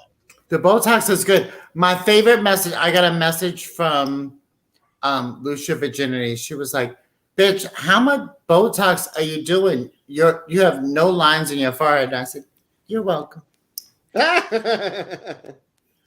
These pictures with the Botox, and me here, I'm just inviting young men to dinner. Well, the young men are good too because you drink their essence. And it helps it helps your beauty. Well, do you think I'm going to deny it? I'm just saying, I'm all for that, Alexis. That's why Toni loves it. Every time I invite an attractive young man to dinner, that's why Toni just loves to blab. It's a trap. It's a trap. I'm surprised she hasn't had that T-shirt made yet. Alexis, I used to like older men, but then I realized you can drink young men's essence. You can do that. Yes, I'm aware. And like I said, and suddenly somehow the next day you look younger. Amazing. Men older than me are found in the home, either the nursing home or the funeral home, but in the home. And it's funny too because I used to love older men, but for me now there aren't any. There aren't any. I was gonna say I always dated older men when I was younger, but first of all, been married now. Oh, with my partner now for 22 years. You can do. Yeah, but the thing is, you can do less. You can do less time for murder. Why are you constantly dropping? I tell my husband all the time. I'm like, we're together 22 years. I could do less time.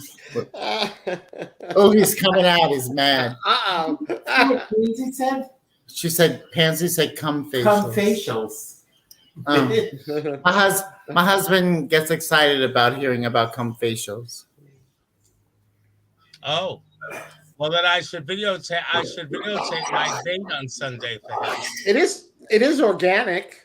I've given him a few in my day. It's keto. Listen to this chick here from the modest Long Island housewife. It's keto. Toni, have a seat.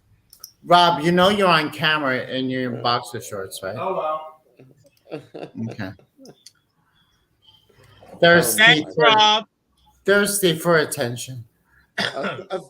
Thank you, Tomcat. Yes, organic and gluten-free. Oh, let me just say, wait, did Tomcat ever wear that grayish beige outfit I gave you, Toni? Yes. Oh, yes. I would love to see Tomcat. You have to send me a picture of you in that outfit. Tom, send Madison the pictures. Because that was in my closet forever and ever. And I'm like, Jody, I got a few words in, Jody. Not many. You know how long I had to wait for a picture of Tomcat in the first outfit I gave him? Well, if no, I had this right away. I'm on my way out to Long Island. I had this outfit. I think my husband picked it up. It was in my closet for years. And I was like, I am never going to wear this. And then when I was getting rid of it, when Toni came, I was like, Toni, come over. I'm moving. Toni was actually one of the first people that knew about me moving and had to keep it quiet. And I was like, I'm moving and I need to get rid of a lot of drag. So like, come over and choose whatever you want. Right now, I'll call you back.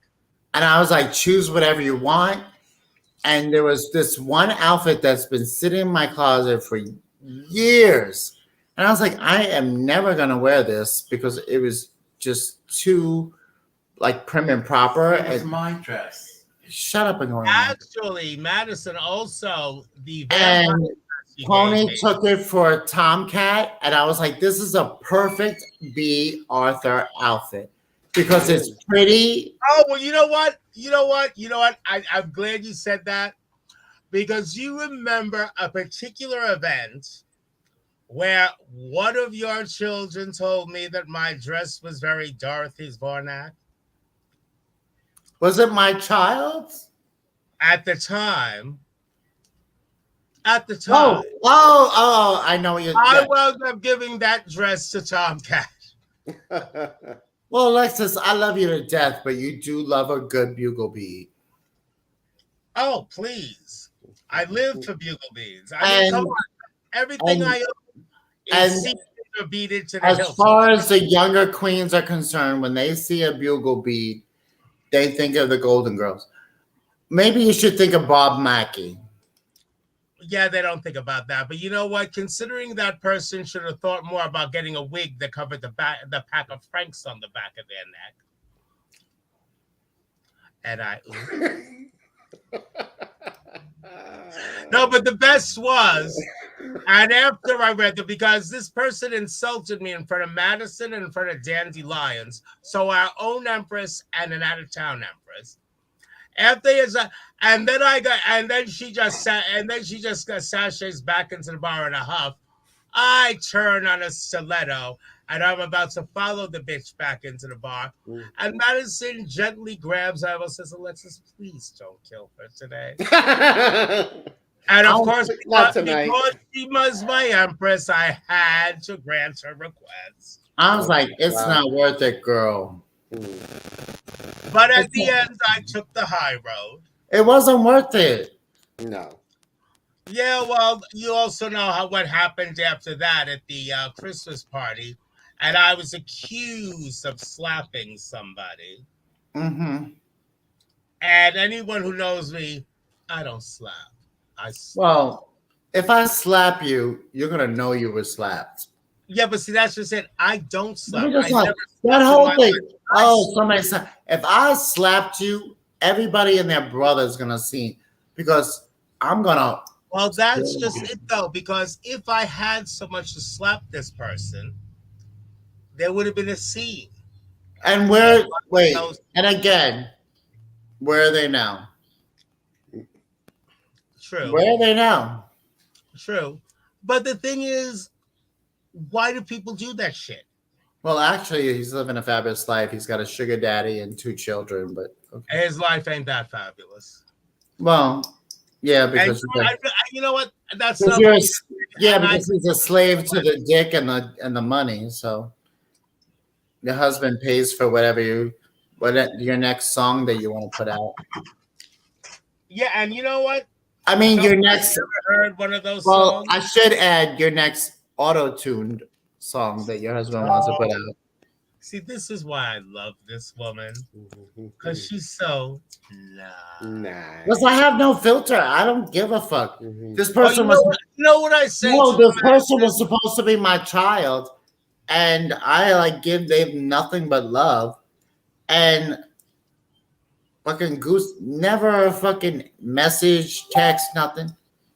Fuck you. Oh yeah, they come under hanging people who only message you when they want something. No, I love these people. Like, I took them in, I made them my children, and 0 messages, 0 I wish you well. Welcome to my world, Maddie. How are you doing? You know what? No, seriously. As far as I'm concerned, to be honest, I really only have. Toni calls me Kiki, but the rest of the people in my life, if one of them calls me with something other than a complaint, I tell you, girls, I would drop dead of shock right on the spot. Now, I had a whole bunch of children, and let me just tell you, as far as I'm concerned, I had my tubes vaporized. I believe that you can do post-abortion. Oh, thank you. Retroactive abortion. Thank you. Retroactive. Because all these children. Excuse me 1 minute. I have to go out to the living room. I have to get a wee bottle. Go ahead. All these children that I had that I thought that I had a bond with. Mm-hmm. I believe in retro abortion. So the 10 children I had, I believe I'm down to 4. Oh my. They know who they are. Uh-huh. Plus, we speak on a daily. Mm-hmm. If not a daily, at least a weekly. Uh-huh. I moved to Florida. Hey, how you doing? Right. How's it going? Thank you for giving me support when I first started drag. I don't get any of that. So, post-abortion. Oh, well. You know what's funny, too? I personally have never had a drag mother. You know what? I used to fucking give out drag children like it was candy because I drank. I've learned shut your Unfortunately, I mouth. never drank that much. I learned Thank you, Tom. Thank I you. learned to shut my so mouth much. and just put my cocktail in it. There you go. Toni, would you like a cup of tea? It will relax you. A lot of these children, first of all, a lot of these children that I took on, a lot of them amounted to no, but one amounted to like be like a hot little number on Long Island. But Let us not talk about blowholes and dorsal fins. And I will say this one queen that like I was like really there for this queen when their relationship blew up. I got them back together. I was really out there and really the one that aged out. I was really motherly to this queen and told them when I was moving to Florida, this, crickets. So how much did I really mean to you? Well, since then the relationship blew up and it's over, but yeah. Here's my shock face because if you're both, honey, you've got too much Botox to register expression. Well, here's my shock face. If you're both fucking other people and your partner's not enough for you. See, that's why the man I'm engaged to now. Wait, now? Is it the same part? Like you have to rewind this. There were two, now there's one. Every time I talk to you, you're engaged, so I never... No, this one, no, it's been the same one. You know, it's a ring you've seen before. Not sadly, no new rings, but well, at least not solitaires. But no, the fact of the matter is, he doesn't have a problem with some of my vocational proclivities. If anything, he wants to hear all about them, which is actually for me a good thing, because in order for me to find happiness in a man, he's got to be a perv. Why don't you set up a little spy camera so that he could watch? Because he would enjoy that too much. Oh, we can't have that. I still have to receive my gifts here and there. Well, in order for him to watch, he would have to donate. Business. Yeah, but see, I'd have to work that out. You forget that I went to NYU for like business. But you have to understand, I have to word it in such a way. I mean, at the end of the day, he knows what's going on, but he's not a U.S. citizen. He's still a citizen of the U.K. Oh, so Lord. I have to word it in such a way that's not too Irish offensive. Say, bitch, you want to see me fuck somebody? Oh, that's just it. He's not a bitch. Here's my PayPal. He's got that information. Here's my Venmo. He's got that information too. All right, we need to hear more. Tony's been way too Tony is so quiet. I'm just taking it all in. Wait, I want Tony. I really feel like I should have had popcorn. I want Tony to be shady. You know what kills me though? Oh, I could never. Oh, let's play a game. We all ask I'm the horror diva. I know where this is going. Let's play a game. No, let's play a game. Let's all ask each other questions, and you have to answer honestly. Okay. And since it's called Naughty and Nice plus Messy, Alexis, you go first. You can ask any of us any question, and we have to answer honestly. All right. Well, I already know what Madison really thinks of me. Toni, what do you really think of me? When I don't think you're a pain in the ass? I'm not surprised. I'm not butthurt either. Yeah, when you don't think I'm a pain in the ass, you bitch. But Steve Madison, I told you. It doesn't mean I don't love you. The damage has been done, cunt. Answer the fucking question. What do I really think of you? Yeah. I think you're an icon. Really, you're a legend. And kind of crazy. Then she's And got to kinda turn around crazy. and say something totally sweet and endearing. She answered the question, and I said, "Answer truthfully. You have to accept it." Oh, I didn't say. Well, I didn't say I didn't. Okay, Toni, you're up.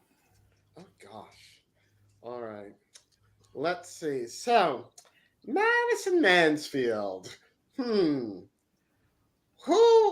would you say was the most overrated drag queen you've performed with?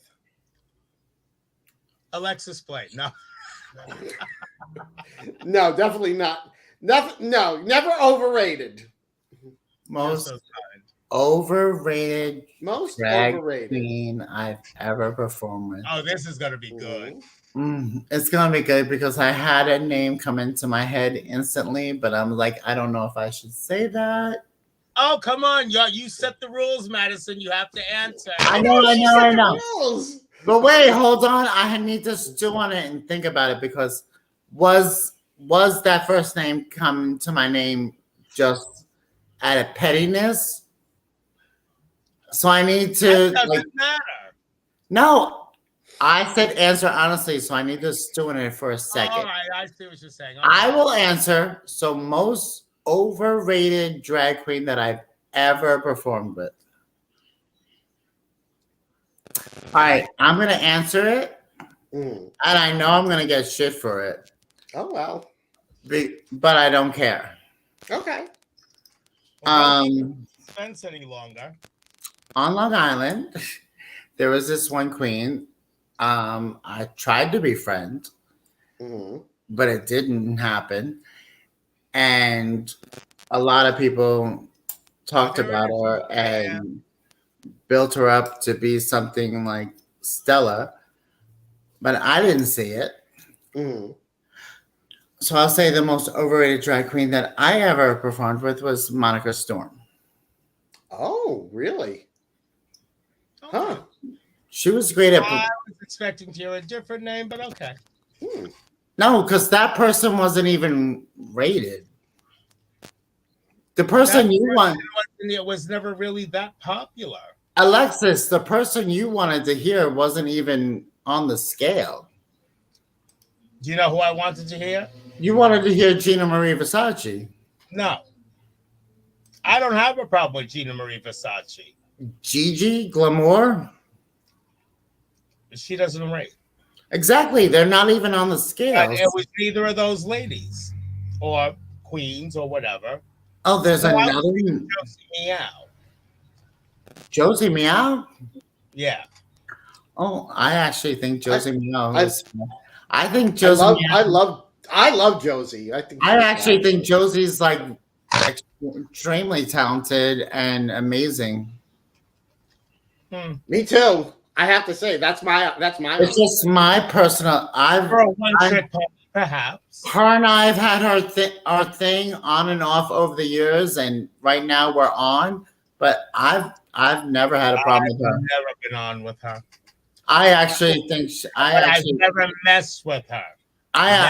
Then one time she messed with me. It'll be an amusing day the day she crosses my path. I actually think she's iconic. I've never messed with her that she should ever put my name in her mouth.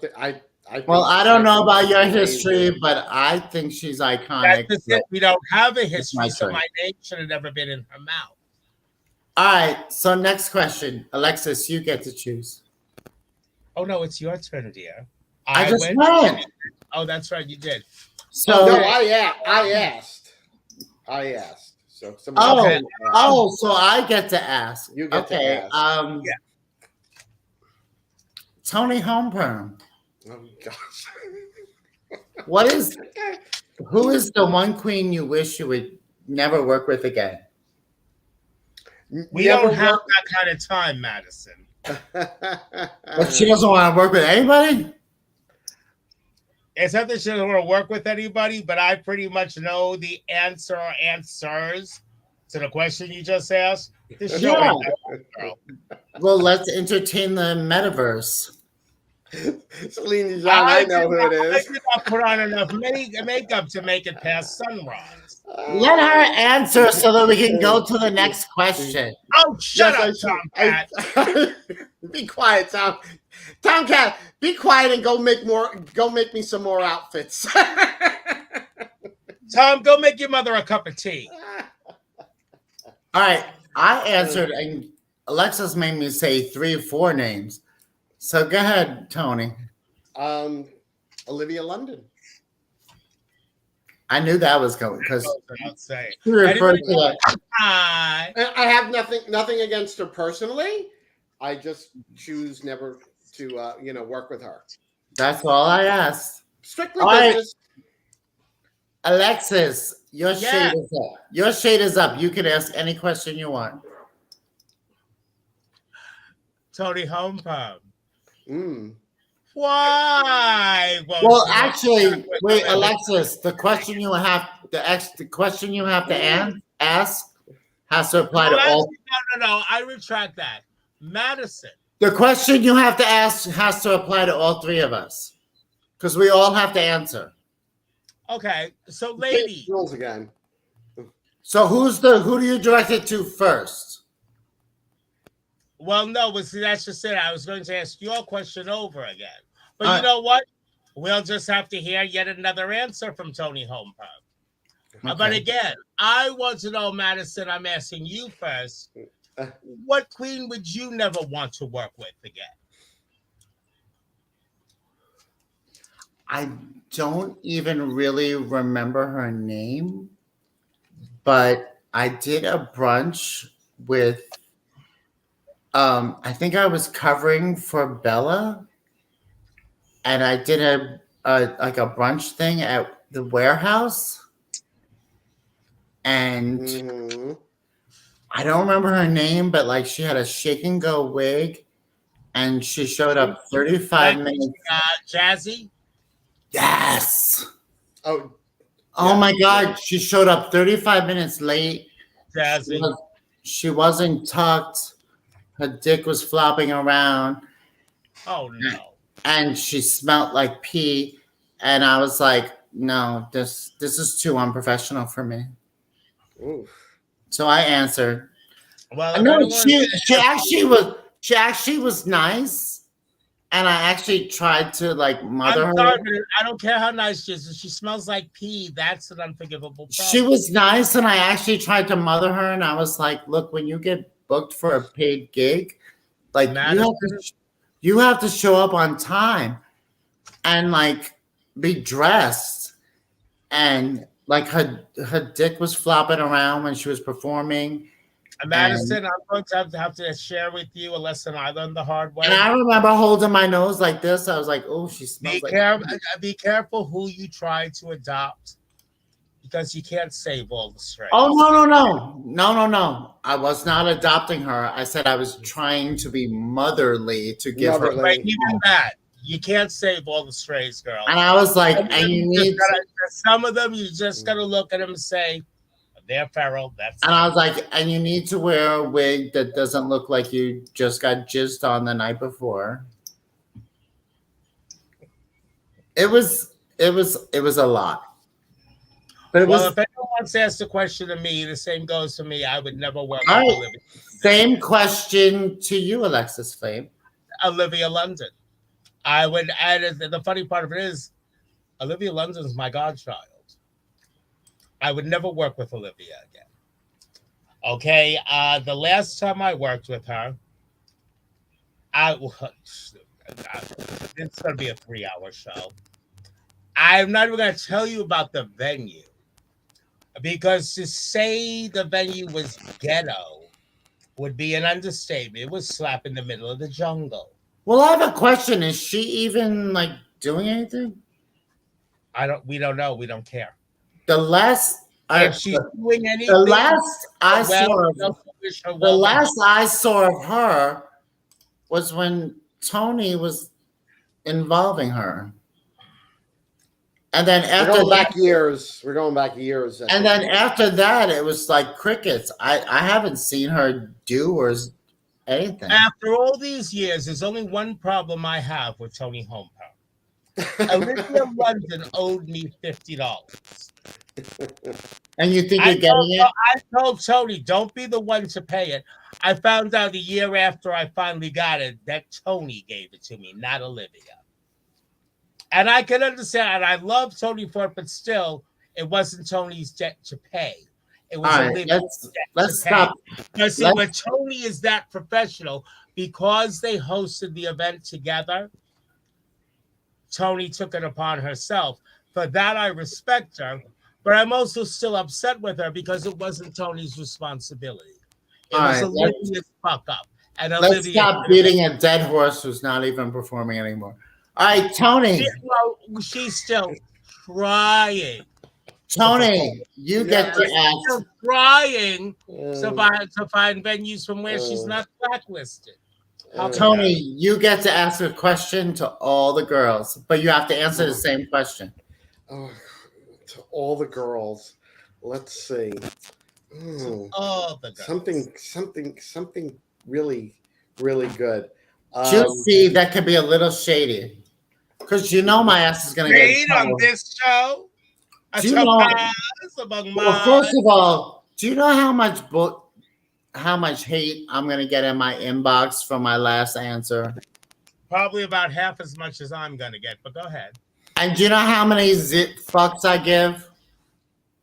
Let me guess. I'm going to take a guess. I'm going to go out on a limb here. 0 fucks. Honey, the garden in which I grow my fucks is barren. Because the person I said is the same person I called out earlier who was throwing digs at me is their best friend. And you know what? Mother made him, mother had him, and above all else, motherfucker. The whole thing, I don't understand. I have never done anything to this crowd, and they all stop, because you know what? Right, anyway, back to Toni's question. All the time. Why the bitches in this day and age with the pandemic and everything else that they still have time for petty shade and foo-foo when whether we like each other or not, we should be coming together and look out for each other. But queens still have time to be ignorant and petty, then they should go scratch their ass in a broken bottle because they don't have what it takes to hang with the likes of us. And that's it. There it's said. Nobody has the one-liners like Alexis Flame. They are all cordially invited to kiss my ass. And even though I lost weight, I still have enough ass that there ain't no line. You can all kiss it simultaneously. No, you have a juicy ass. All right, Toni, let's hear a juicy, nice, but naughty tea question. Okay. What's the most annoying thing about the imperial court system? We don't have that much time. Who do you want to go first? You. Okay, I'll gladly take that. Because I will admit that I've been guilty of it myself. Okay. Thinking that you're more important than you actually are. A fucking man. You buy the crowns for yourself. You weren't given a crown. It's not about the crown. It's supposed to be about the community and the work that you do. And a lot of people get too excited when the crown goes on their head and the ego. Oh, you mean Emperor or Empressitis? And the ego goes out the door. I'll admit, I don't think my ego went out the door when I became Empress. No, it didn't, Madison. You were one of the best Empresses I've known. I didn't think my ego went out the door, but I still was like, I'm the shit. I think you were a little heavy on the Madonna, but other than that, you were like one of the best Empresses I could ever think of. Bitch, I've always been heavy on the Madonna because I love her and I'll still. Even though she's taking her clothes off at 63 and then she's a crazy grandma, I still love her. But anyway, I think the major problem with the court system is that a lot of people, I'm not saying everybody, but I'm saying some people, when the crown goes on their head, the ego gets insane and it goes too far. And you have to remember, it's not supposed to be about the crown. It's supposed to be about the service in the community and the work you can do. You have to remember, the crown goes on your head so that you can inspire others to want to have the position that you're in. Not that you're better than anybody. One of the biggest freakouts I've ever had in my life was I wasn't an empress yet, and there was somebody that was an empress, and the person that was empress, somebody asked this empress, "Can you please take a picture of me?" And the empress replied, "You want me to take a picture of you?" And I remember the blood leaving my body because I was just like, you're not a real fucking empress. That makes me mad because and I turned to the person because I was friends with the person at the time, and I said, I think I know what you're talking about. And I said, take. Oh, I know who. And I said, take the fucking picture. And they took and they were like, "I'm just saying." And I'm like, "There's no just saying. The words that came out of your mouth were disgusting." All right, Madison, can I ask you a question? Yeah. Is this a person who on more than one occasion has been cited for the words coming out of their mouth being disgusting? Yes, they've even been on probation. I know exactly who you're talking about. See, with me, since I have to answer this question too, I'm gonna say that it's basically my biggest disappointment with the organization. Certain quote unquote powers that be, instead of nurturing or mentoring or trying to push the organization forward, we're too preoccupied with treating the organization as their own personal playground and not allowing advancement and being anything but nurturing or forthcoming. And I found that very sad, not to mention offensive for obvious reasons that we won't go into now, but we've already touched on. And that's the reason why I'm still, as much as I enjoy being a courtier, I'm still holding somewhat of a distance. Because number one, I did a lot. I gave a lot. My feelings were hurt. I felt betrayed by the organization. And the fact that any one individual could have that much power just to make a few shady phone calls and treat the organization instead of like an organization for the greater good, like their own personal playground, I found reprehensible. You mean the same person that called you that day to wish you luck? Yes. Bless their heart. Oh, I bless nothing about them. I'd like to see every cent that ever crosses their hand spent on medicine. Okay, because you know what I ask myself? Could it be physically painful to be that miserable an individual? And if not, perhaps it should be. Okay, Toni, the question also applies to you. But to answer your question, Madison, why, yes. And bless their little old heart and soul. Bless their heart. Okay, Toni, you have to answer the same question though.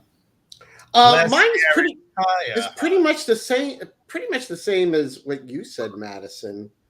I remember one of the it was one of my first invasions, and being a member of the court, got to be on the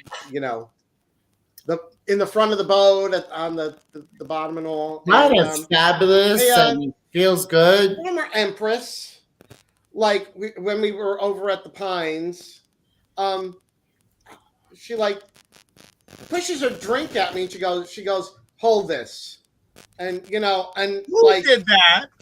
Wait. I'm still very new at everything. And so Wait, like I have a just question. held it for her. And Toni, like I was like, Toni, I have a question. Was I nothing that can't year? hear. Oh, did I? Oh, I think hold on. We've been going so long, my earpods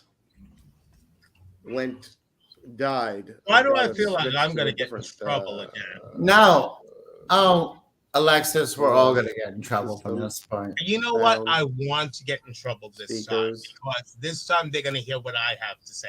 Because also there was a time I was brought before the board. I know. You probably hear me, and I can't hear somebody you. told me I should, I didn't have to say anything, blah, blah, blah. I'm like, no, you don't understand. But you would like to know for the future. There we go. Now I can hear you guys. My earbuds died. The board, Madison. Alexis, I moved to Florida. I give 0 fucks. I give them the same. If I'm accused of anything, you're going to hear my side. You're going to hear what I have to say. Don't ever expect me to be quiet. And if you think you're going to get to wag your finger in my face and I don't get to say anything, that doesn't work for me. That's bullying. If there's one thing I can't abide, is a bully. All right, so Toni, to finish your question, I have a question. The year you're talking about, because I think I know who you're talking about, was I not there? No, you were there. I was there the year this happened. That was when you were Poison Ivy. Oh, okay, perfect. Go ahead. Yeah, and she just pushes a drink at me, like, hold this. Like, I'm like, and I have to think really hard to figure out who this person is, or do I kind of already know? Remember when I was Poison Ivy? Who was Empress? So, I know. Anyway. Why am I getting shades about? She was. I'm not saying it was I didn't say it was the current Empress. It was an Empress. Alexis, I know who you're thinking and who it was, but that person was not there that year. So it's not 28. Text me. It's not. Anyway, go ahead. They hand me the drink to like hold it. Like I'm like. I wish it was me. They would have worn the drink. Something. No, like you're their servant. Yeah, like I know what Tony's saying. I wish that person would have done it to me because that alone would have been a show right there. I mean, and at that time I was like very new to the court. Nobody drag is that exhausted. Like, oh, okay, I'll just hold it, and now, don't even think. Don't even think about trying something like that now. Yeah, well, see, one thing I love. They'll be wearing that drink. I wish I got the memo about being a diva empress because I was like nice to freaking everybody. I never asked anybody for anything. I did everything myself. Madison never asked any walking ass to do. But to be honest, I had the best ladies in waiting except for one who anyway, they moved to Connecticut and they're ratchet queen. But anyway, I had a good support system and I'm an A-type personality. So if I can do it myself, I'm always going to do it myself. That's just it, Madison. You never asked during both times that you were empress. But I was never that queen, like hold my drink, fluff my skirt. Dude, I never did that. I was like, I can fluff my own skirt. I can. No, but you were like one of the empresses that if another girl was in trouble, Your Majesty, could you help me with this? I would have done it. Of course. Because I bought my own crown. It wasn't like you're not really an empress. Yeah, that and $1.50. Well, now it's like $3.50. We'll get you on the bus. Oh, yeah, exactly. Because seriously, in reality, I am an Italian count through marriage. And guess what? That title came with no land or money either. I'll always be a diva bitch, but like Empress, like that was And a you can be a diva bitch without being a cunt. well. There, it's been said. I have Any been a questions? well. I have been a cunt on occasion, but And who hasn't? but in my defense, they have deserved it. There you Well, have I've it. been one of those. So people who haven't deserved it. Well, at least it wasn't known at the time. You know exactly what I'm talking about. When I need to be a cunt, I'm a cunt. Honey, and no grass grows under those bumps, and I'm not mad at you. And when I'm a cunt, I show up with But receipts. see, I won't apologize for being. Actually, I did apologize once. However, I did not apologize because I was called, I was called before, blah, blah, blah. I'm like, I'm not going to apologize for having been upset because I wasn't wrong. What I will apologize for is not having comported myself in a better manner. And that will never happen again. Now that I've been called to the principal's office, am I serving detention or not? Because I have things to do. I have apologized in my past, but one of the things that I've told about people about me, honestly, I'm like the nicest person, sweetest, go with the flow kind of person. I'll give you that all day. Until somebody pisses you off. I really don't come for you unless you come for me and you piss me off. If you come for me, Madison, that goes back to what I said earlier in the show. Like one particular person who I've never been unkind to or shady with always tries to come for me, thinking that they're cute. And one day, I'm going to step out of character. Well, it won't be so much stepping out of character, stepping into another part of my character. But one day, I'm just going to have a severe case of the fuckets, and I'm going to call that person all the way out. Because you know what? I've let it go for all this time. And if this person's listening, because they did say hello before, if this person is listening and doesn't know by now who they are, then they're an idiot. But the next time this person comes from me publicly, they're going to get what it calls for. Well, that's what I was kind of saying, Alexis. I think I'm a generally kind of nice person. But when you come a total sweetheart, Madison. Well, when you come for me and you poke the bear, I have triggers. Madison, I've seen them poke the bear, and you were still a sweetheart. But before you finally step out of character and let them have it, they've got to really fucking earn it. I have triggers. Because you are a lady and you comport yourself as any lady, any professional, any empress should. But you're still human. I would admit, not all the time. They cover a lot of ground before you have to go there. But wait, I have triggers. You cannot talk about my family, and you can't disrespect my husband. Oh, those are out of bounds. If they go there, then they deserve whatever the fuck. You can say whatever you want about me because I've heard it all, and I don't give a fuck.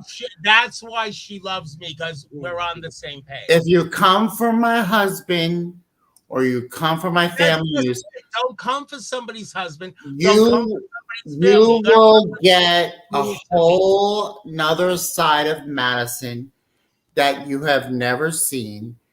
And I will also say, and I'm not proud of it, once this bitch comes out, you can't put this bitch back in the box. I am not satisfied until you are dead and buried and I've been pissing on your grave.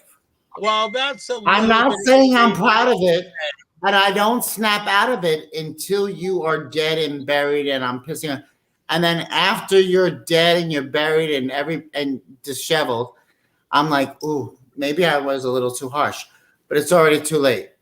Well, But- that's a little bit but- unfortunate, I But totally they understand. opened up the box. I get it. Because you know what? If you don't want it, then don't ask for it. Because Madison, Toni, you'll both agree with me. If you don't Okay? want And this none, still if you boggles don't want none, don't start none. Don't start, none won't be done. But it still boggles my mind.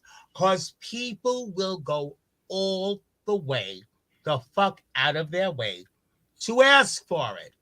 And you try to ignore them. You try to focus on other things. That's You not try good. to involve They them and stuff and still become their go friends. At you. They are still going to go all the way the hell out of their way to ask for it. But when you finally step out of character and oblige and give it to them, ooh, then they want to get all kinds of butthurt. Tell me I'm wrong. Yeah, you want to notice my reaction, but you don't want to acknowledge your disrespect. Exactly. You want to say that I was all kinds of cunt because I let you have it. But you don't want to go, but you don't want to backtrack to how you asked for it. Yeah, how you That's got me needed to that point. before I finally gave it to you. See, that's the part they forget. Yeah. That's another thing I'm so tired of, faggots with selective amnesia. Tired of it. You're hysterical. Tired of it. It's like you remember every little thing I did to upset you. Okay, thinking that you're owed an apology, but you didn't apologize for pulling my string all the way out, greasing it, and then letting it go. Yeah, you don't remember how you got me there, but you want to remember my reaction. I just said that. You want to be all butthurt about how I dropped a house on you, but you don't want to remember the part you did for me to send real estate into orbit. See, that's the part they never seem to remember. It's like, oh, you remember that I smeared your name here and there, but you don't remember how you kept coming for me and mine until I got tired of the shit and had to put you in your place. And blasted your ass. Thank you. Okay, now I understand that not all of my sisters get along. And I'm not going to be Pollyanna and try to make all my sisters get along. Because after all, where the fuck would the fun be in that? Exactly. Okay, I understand. Okay, so I got sisters that don't get along. I don't invite them to dinner on the same night. Fine. But don't bring me into your shit because it ain't my shit. Madison has never done that to me. I never have. I never asked her to choose a side. I heard such and such was happening. I would tell her my side, and she'd be like, "Okay." And I'd hear the other side, and there's side A, there's side B. I never asked you to choose a side. I never stopped being your friend, saying Same here. You have to choose me. Madison You have to choose me or them. I have never done that. Never done that to me. You can be friends with everybody you like. I will not be friends with them anymore. And that's fine. I feel the same way. It's like, look, I don't like this person. The fact that this person's one of your best friends, well, what can I say? Well, in my opinion, you know what? That doesn't affect you and I being friends. Just please don't invite us to the same place the same night. In my opinion, it's called being an adult. And yes, don't invite us to the same place, same time, like a dinner party, because that's just being respectful. Yeah, exactly. Honestly, I would show up at a dinner party with an arch nemesis, and I would probably sit right next to them and be like, "Hey, girl, how you doing?" In my head, I'd be like, "Fuck you, cunt." Yeah, but you know what? I will always be cordial, If Sister A and Sister B are not friends, but they're still Unless somebody starts I'm some not going to shit. put them in that position. So on one night, I'll invite one girlfriend. On another night, I'll invite another girlfriend. But because I know my girlfriends don't get along, I'm not putting them in the same room together. I don't need the drama. They don't need the drama. I don't need the drama, but I would always be cordial. But yeah, but you're like me, bitch. You have a way of being cordial that's quite venomous. I ain't mad at you. As a matter of fact, I'm goddamn proud of it. Well, because no, Madison's like me. I've always been known to put a bitch in her place. But Madison's like me. She can look in the face of a bitch she knows really can't stand her. And she'd be like, girl, you pity me, Robert. Pity me. I know. And then keep it moving. Poor Toni. We have to let Toni talk. Go ahead, Toni. All right, Toni, what's nice? And if you say my name is talking Toni and I'm going to kill you, all right. Wait, are we still asking questions? Do we want Toni to ask another question? Yeah, let Toni ask a question. This is fun. Next question. Any question? Any question you want. I thought I asked the last question. Well, because you're not talking a lot, we're giving it back to you. Yeah. You can't just sit there and be pretty. But I do it so well. I'll be doing that. You do it very well with your big jewels and your face is flawless. Girl, do you really want to go there, Toni? Are we comparing? Yes, you really want to go there, Toni? Yes, but they look larger on me, Alexis, because I'm petite. All right, I can't compare titties with you. No, petite is how they say short these days. Madison, do you remember the first time we met? Yes, I remember you, Noel. No. Okay, I got the next question. Wait, hold on. Let me answer Noel's question. I remember the first time I met Noel. He was this gorgeous little skinny little boy, and we were like hanging out in the bunkhouse. The bunkhouse. And I rarely say this to anybody because I normally tell people not to do drag. But the features on this queen were so stunning. Like his face is just stunning. And I looked at him and I was like, you should be a drag queen. Wow. And he was like, are you serious? And I was like, you should be a drag queen. You're fabulous. And you know what? He became a fabulous drag queen. Okay. Also, a Miss Long Island like you. If he wants to call himself out, he can blast his name. But I said it. His boy name is Noel. Yeah, I said Violet Storm. I had Violet Storm. Violet Storm. Oh, Madison, I want your opinion. I think Violet Storm came popping around the next year, and I saw that face, and I was like, I knew it. Madison, I think that Toni Homeperm and I do a remake of Whatever Happened to Baby Jane. Of course, I would play Jane. Okay. What do you think? I think that would be fabulous. Told you. So, wait, I'm trying to remember the movie. Is that the movie where she fed her the rat? Yes. Oh, so Toni would be the one in the wheelchair with the rat? Toni would be Joan Crawford. I'd be Betty Davis. Yes, I co-sign. Eat your ding. Eat your ding ding. I didn't forget your breakfast. Eat your ding ding. Because you didn't eat your ding ding. And you're all still in that chair. Tell me one of these awful things I'm supposed to be doing to you. I only saw the movie once because I felt that I had to give up my gay card because I didn't get the references. So I watched the movie. Yeah, no. That's Whatever Happened to Baby Jane, along with Sweet Charlotte. So Passage. I watched it at least once. And I just remember and didn't they like die on the beach? Yes. She died on the beach. Joan yes, Crawford. They didn't both die. They were like No. left on the beach. Just No. Joan Oh, Crawford. she left her on the beach to die. That's right. Right. But the best was Hush Hush Sweet Charlotte. Toni, just remember, she's gonna leave you on the beach to die. I know. No. I didn't leave her on the beach to die. I brought her to the beach to die. Get it right. I didn't forget your breakfast. I didn't bring your breakfast because you didn't eat your fucking dinner. Shade. Uh-huh.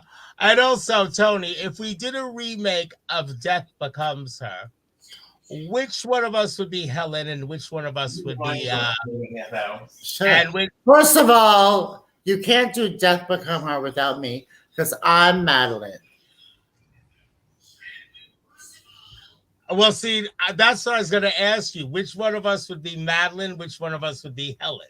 Without me, Toni would be Madeline. And I would be Helen? You'd be Helen. I always thought it's the other way around because I'm definitely the man trap. Maybe, but I don't know. There's something about Toni that I think is like. Well, but the thing is, I am the man trap. I think Toni is the undercover little. Can you be quiet? My husband's like, I think Toni's the undercover little. Quiet, please. Shut up. Bring me a new glass of wine. You have a full glass. Bring me a new glass of wine. Why? Just because she had a full glass. Past tense. Exactly. All right. So anyway, all right. I'm going to stick. I think Toni's Madeline. Because I think you, Alexis, would pull off a fabulous Goldie Hawn with the. Well, you know what it is? The way Goldie Hawn orchestrated Madeline's demise, that is something I could see myself doing. Pretty much. I could see that too, but I'm going to stick with my. I mean, technically, I would be Madeline because I am the aging diva. I am the man trap. But on the other hand, the way that she orchestrated her arch nemesis demise. You just want to sell that shit to death. My book.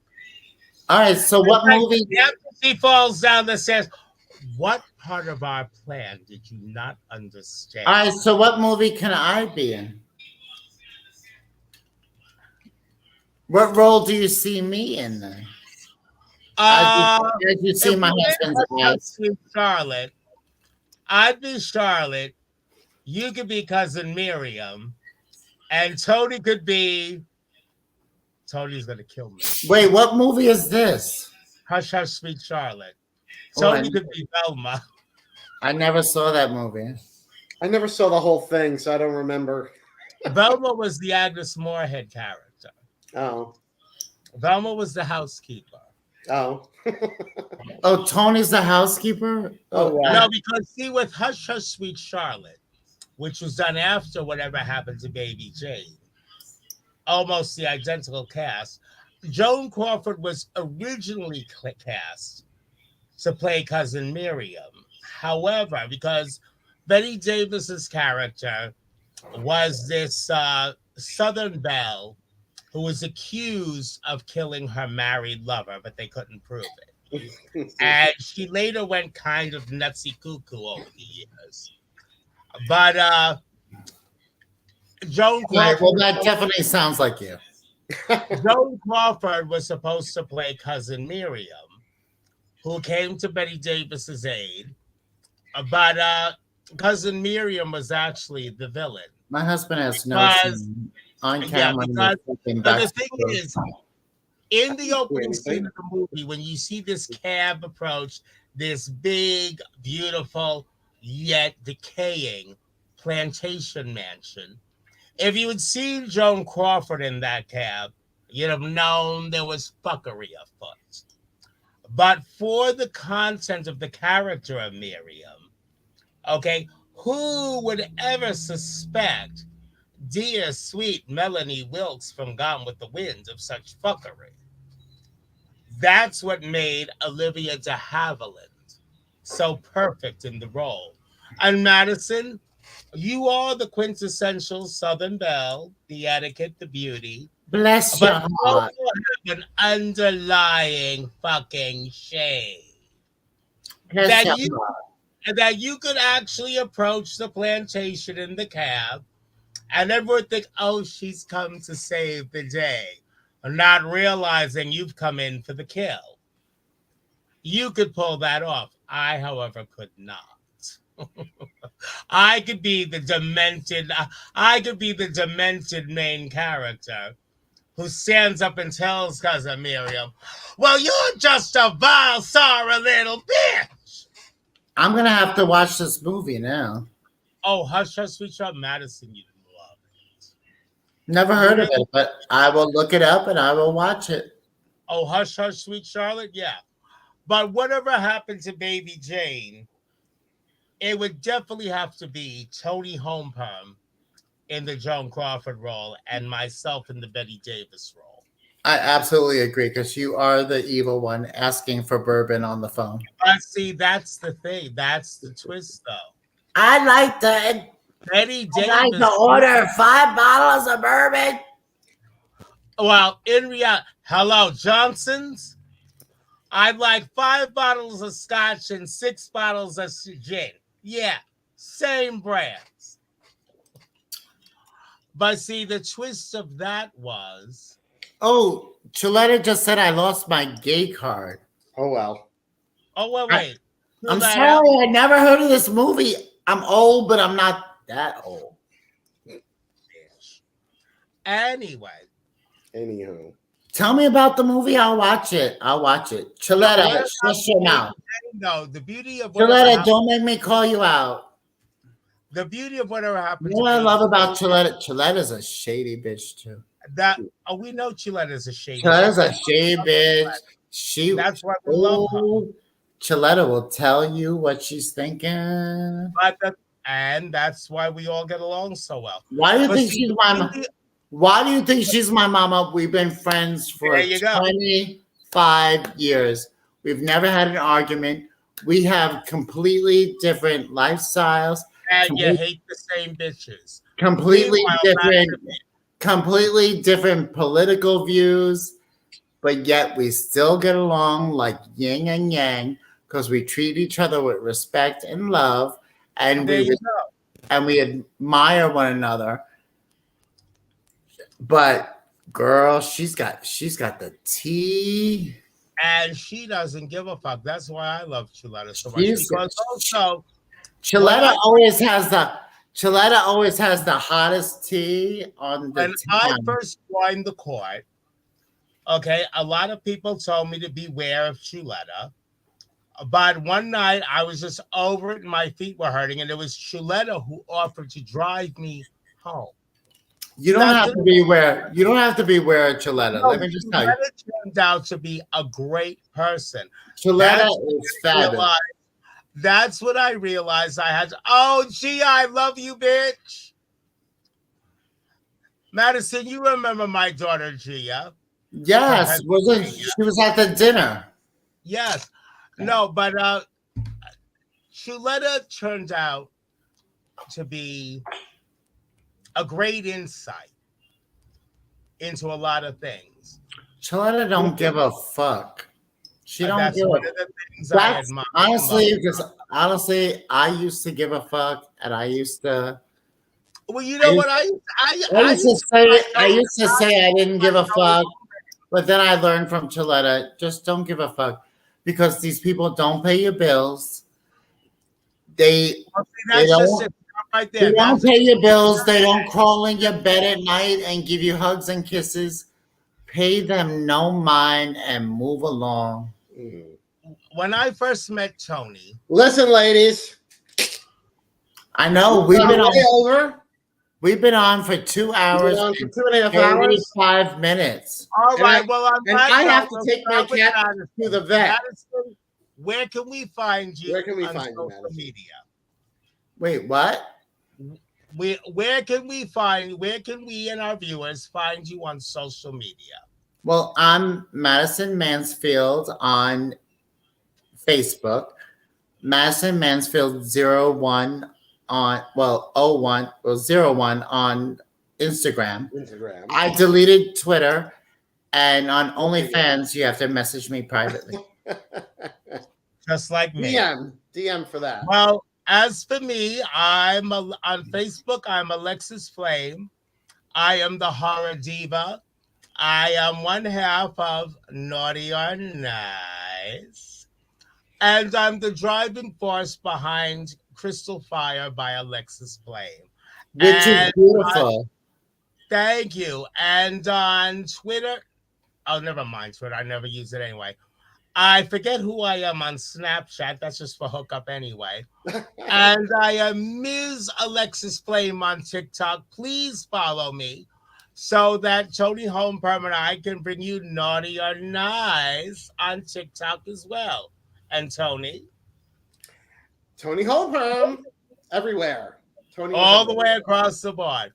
Well, on behalf of myself, my lovely co-host, Long Island singing diva, the nice Toni Homeperm, and the ever beautiful, naughty and nice Madison Mansfield, I say good night.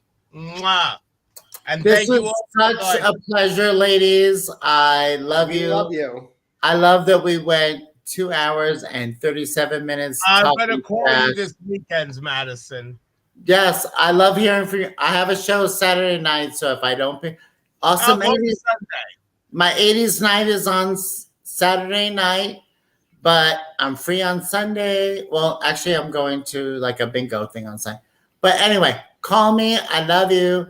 They keep me busy here. I'll text you. I love you. Mwah. They keep me busy here in Florida. Love you. Love you too. Good night, sweetie. And everybody, naughty nightmares. Naughty nightmares. Thanks for being messy.